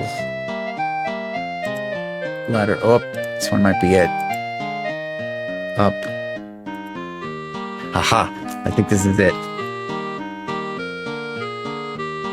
I'm going to mark that as exit. Okay, so the correct path from the start then is up, right, right, up, left, left, up, left, up, left, up, left, up, right, up, left, down, left, up, left, right, down, right, and then up and through the door. I don't want to put that over there because the cat will come running over and run off with the ink pen again. Haha. Oh, we got another card. Small plastic card. Oh, there's a slot up here. Okay, let's try the pink card. Nothing happens. The red card. Nothing happens. It says, new members, please obtain pass card. This machine has been placed here by the Secret Valley Telescope Society. Press the button if you'd like to join the... Hey, okay. Click. Ta-da! Member of Secret Valley Telescope Society. Now it's that easy, huh? You just press the... No, the supply of cards appears to be temporarily exhausted. That easy. All you gotta do is climb a tower and press a button, and boom, you're a member. Okay. Let's see. Feel a vibration beneath your hand as you insert the card into a slot. Oh, is this the...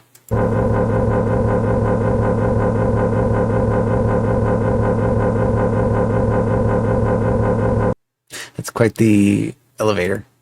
Okay. No more climbing. Now we can just use the card to take the elevator.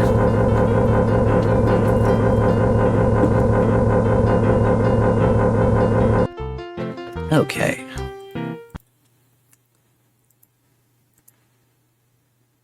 Up the ladder. Oh. The telescope is designed for viewing particular landmarks. The controls let you select which one to view. Just connect two icons of the same type with an unbroken line. Use the memory buttons at the bottom to store your settings. Okay, that's interesting.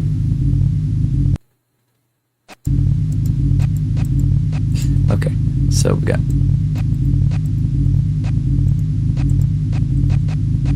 I guess we'll start with the castle then.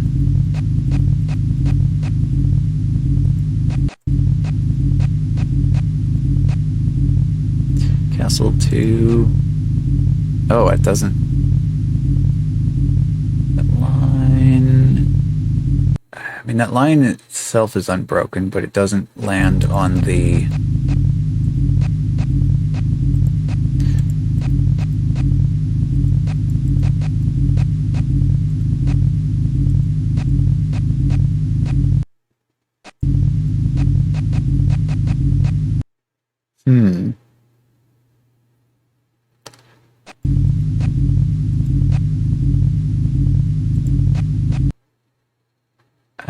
don't think that counts.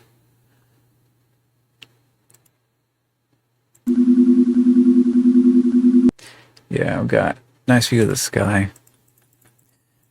This feels extremely mist-like, especially with like, you know, rotating the tower and all that kind of stuff.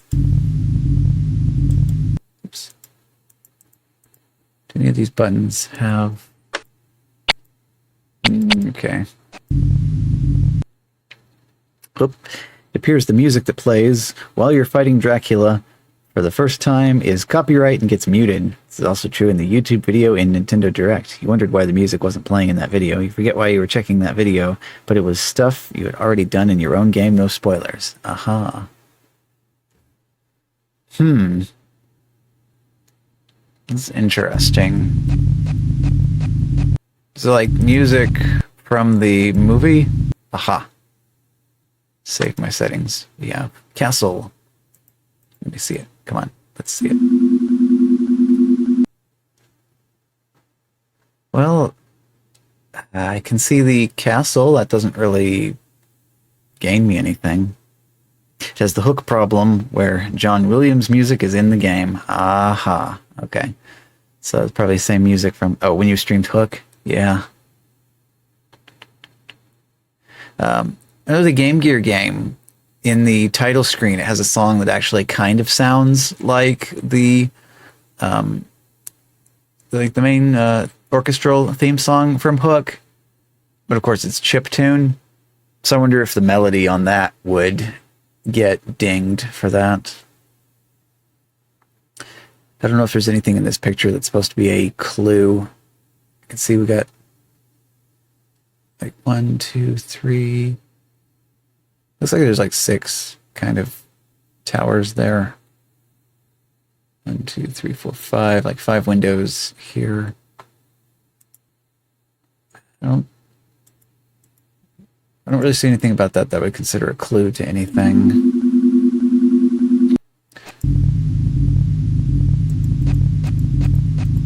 Let's try for...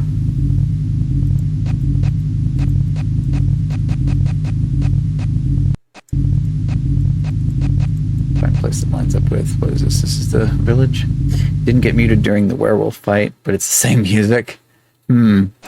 Say sound effects, or you talking over the top of it could probably have an effect on it being able to recognize it or not.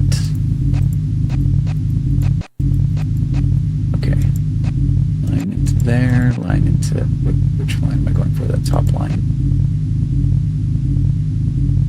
Okay, the middle line there. Okay. Oh, that's not it.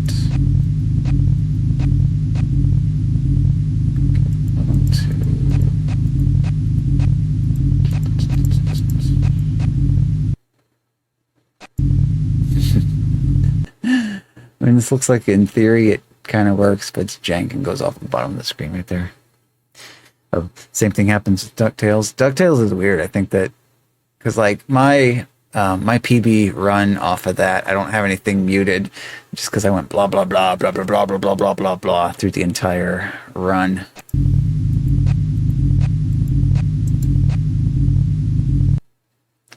Okay, so that starts out okay, but then goes off the bottom. We need. Okay, we have another location programmed in. This is... Oh, hey, there's the parrot. Okay, this actually does have a hint on it. That's tiny. Okay, base this off of this. So that's 1, 2, 3, 4, 6, 7, or actually again, 1, 2, 3, 4, 5, 6, 7, 8, 9, 10. Okay, so 30 circles here. 1,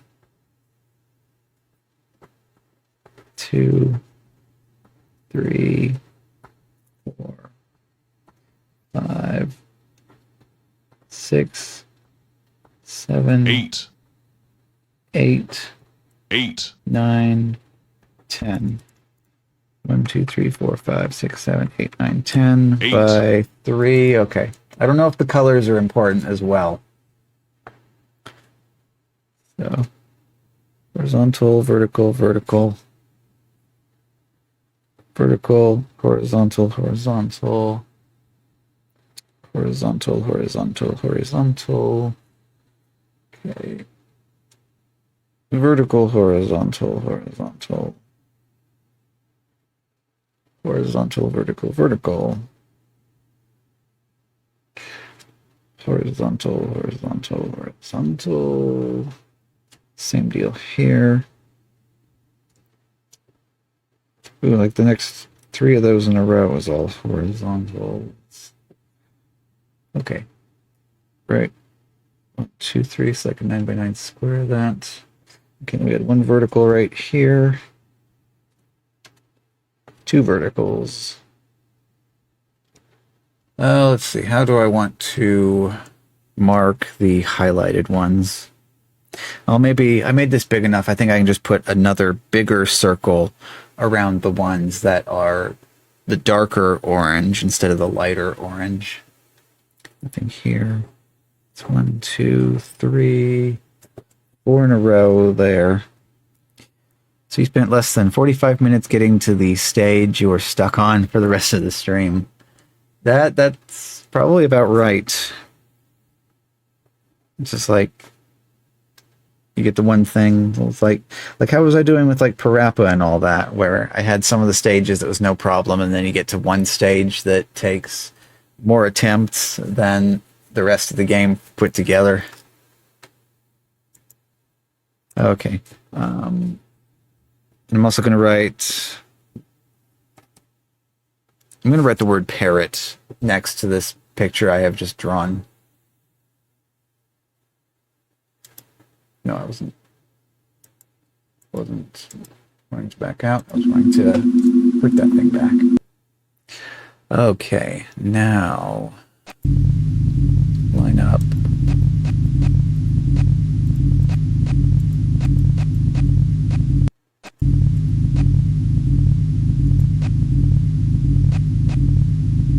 Okay, so it's not this line. Maybe it's this one.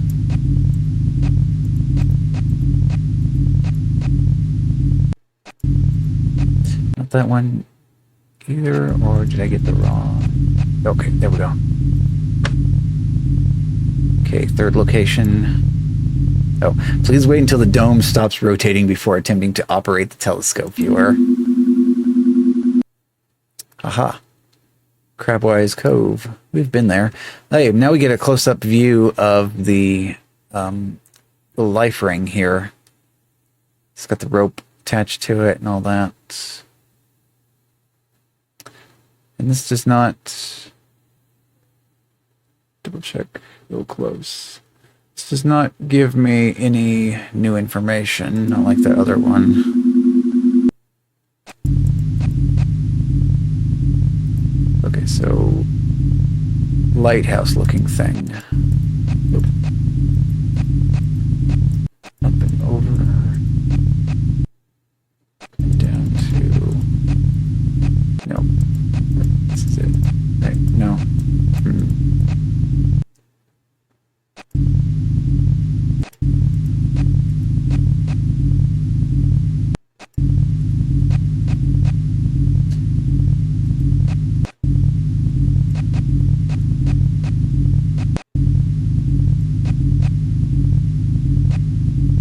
This one's being tricky.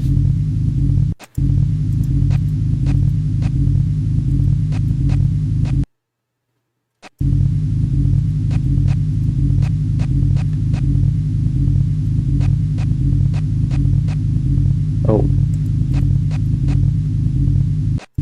There it is.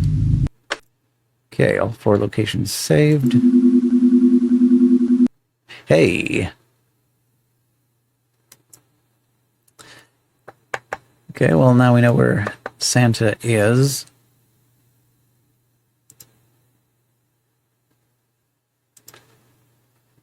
This allows intended to do except... Okay, so why is that Insert the card, nothing happens. Insert the card, nothing happens. Insert the card, nothing happens. Oh wait, that's right. That's how we opened the. Oops, opened the elevator. Yeah, elevator's already open.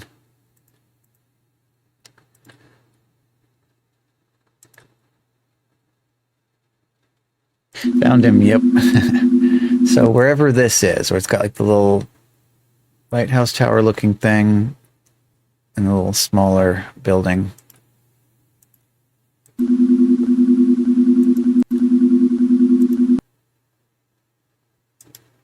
Don't want to go that way. That's the way back through the maze. I really hope there's nothing else hiding in the maze somewhere. Because that would just be terrible to have to keep going through there. Filling out the rest of it.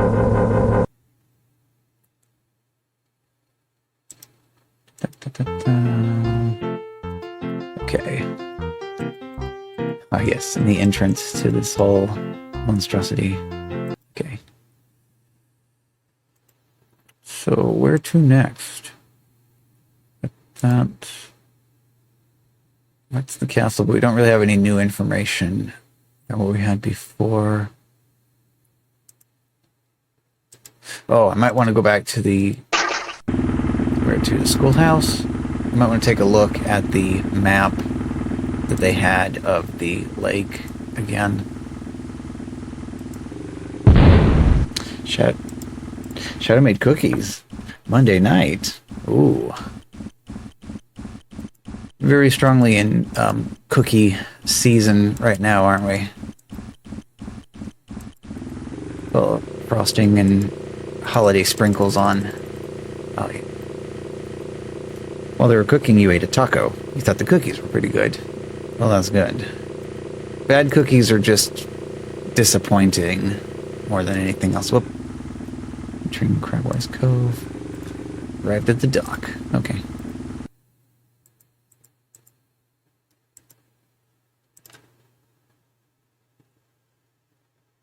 Okay. Don't have anything else new to say to... What's his name? Next day, Futuresh said she felt like something tasted funny. You didn't know what. You thought it tasted fine. Your only deviation from the recipe was that you added a dash of cinnamon. Cinnamon sounds nice, too. Okay.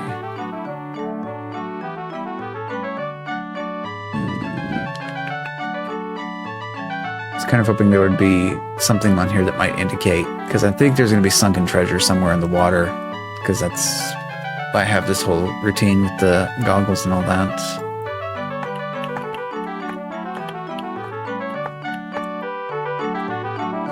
Was there something specific about the way you used the cinnamon, I wonder, or are you just not used to that?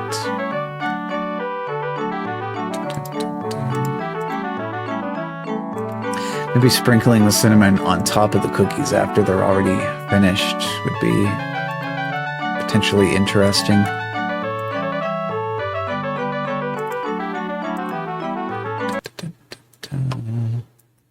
Later that day, you ate some of the cookies. You thought they were good, but as the taste faded away, you felt the slight aftertaste of taco. Huh. Okay. Strange. Very strange. I'm so curious. I wonder why you need to send the children outside. Oh, is it because of the book? Can you not read the... Oh! Hey, new homework thrown out.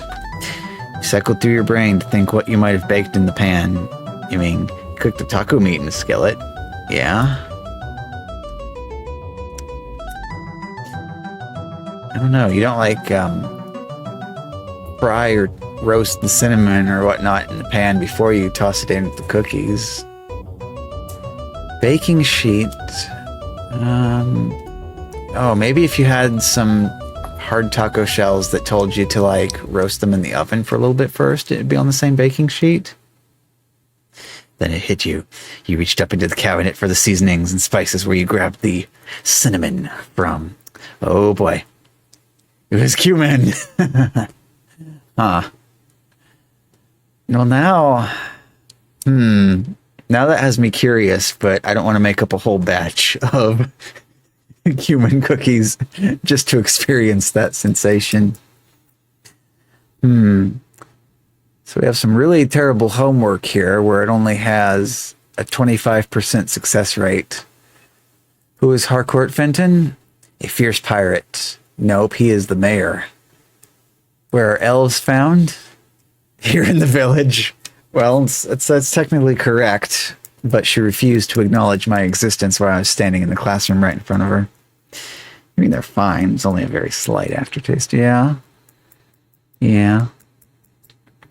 Let's see if we have any cumin, just so I can take the top off of it and smell it. Oh, you kind of recommend eating a taco first so you don't notice. Right. Now I got all the stuff lined up for more burritos, so I get to make up burritos for like the next couple days. But North Pole is probably the answer they were looking for on that one. Who invented the Anywhere machine? Uncle Julius. They got that right. See, when it's advertising for their own products, they can the kid in the game can figure that out with no problems. Hippopotamus means cool and pot-bellied. River horse. Already figured that out. Maybe you do get all the... Hey, wait, what's this? Cards you found earlier fit neatly into this folder along with the one that was already there.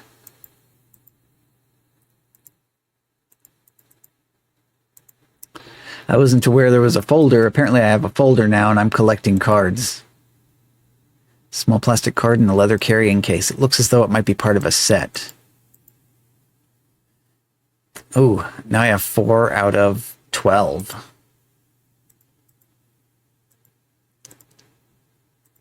This game is turning out to be a lot bigger than what I was expecting it to be, huh? Okay, nothing else of use in here at the moment.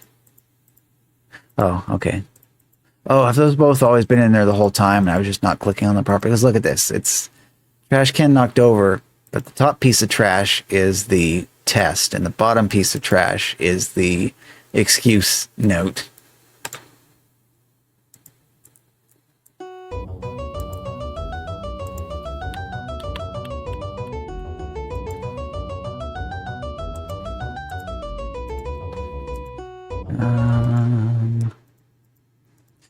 Okay, I guess we'll make the rounds again.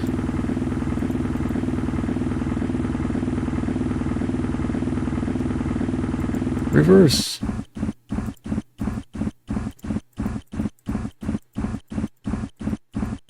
This light dot right here is actually kind of suspicious, but...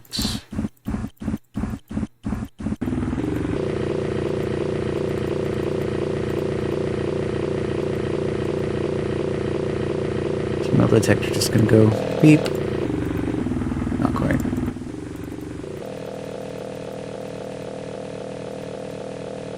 Oh, switch charge. Nope. Stop. Reverse. Oh boy. If I was aimed a little bit better, I would have crashed right into that island.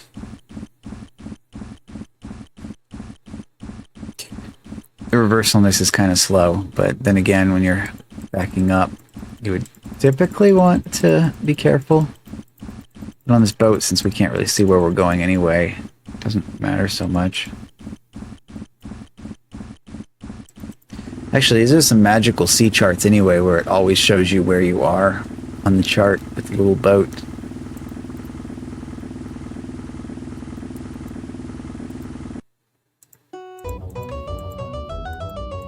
Alright, so this one was the door that... Wait, what? Using every single ounce of your strength, you manage to budge the great door just slightly, but the opening isn't nearly wide enough to let you through.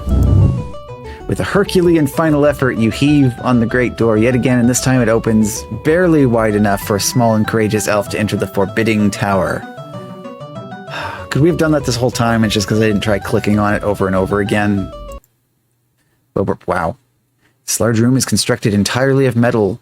Chambers, pipes, and strange contrivances are visible through apertures in the walls, but there is no sign as to who built this place or why. Okay. What is interactable? Anything?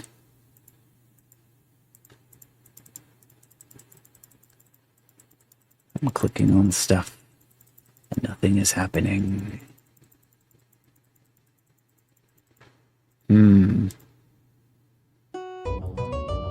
Is this tower of a back door?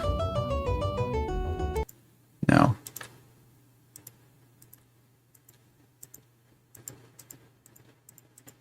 Can't do anything with those. That. Close that.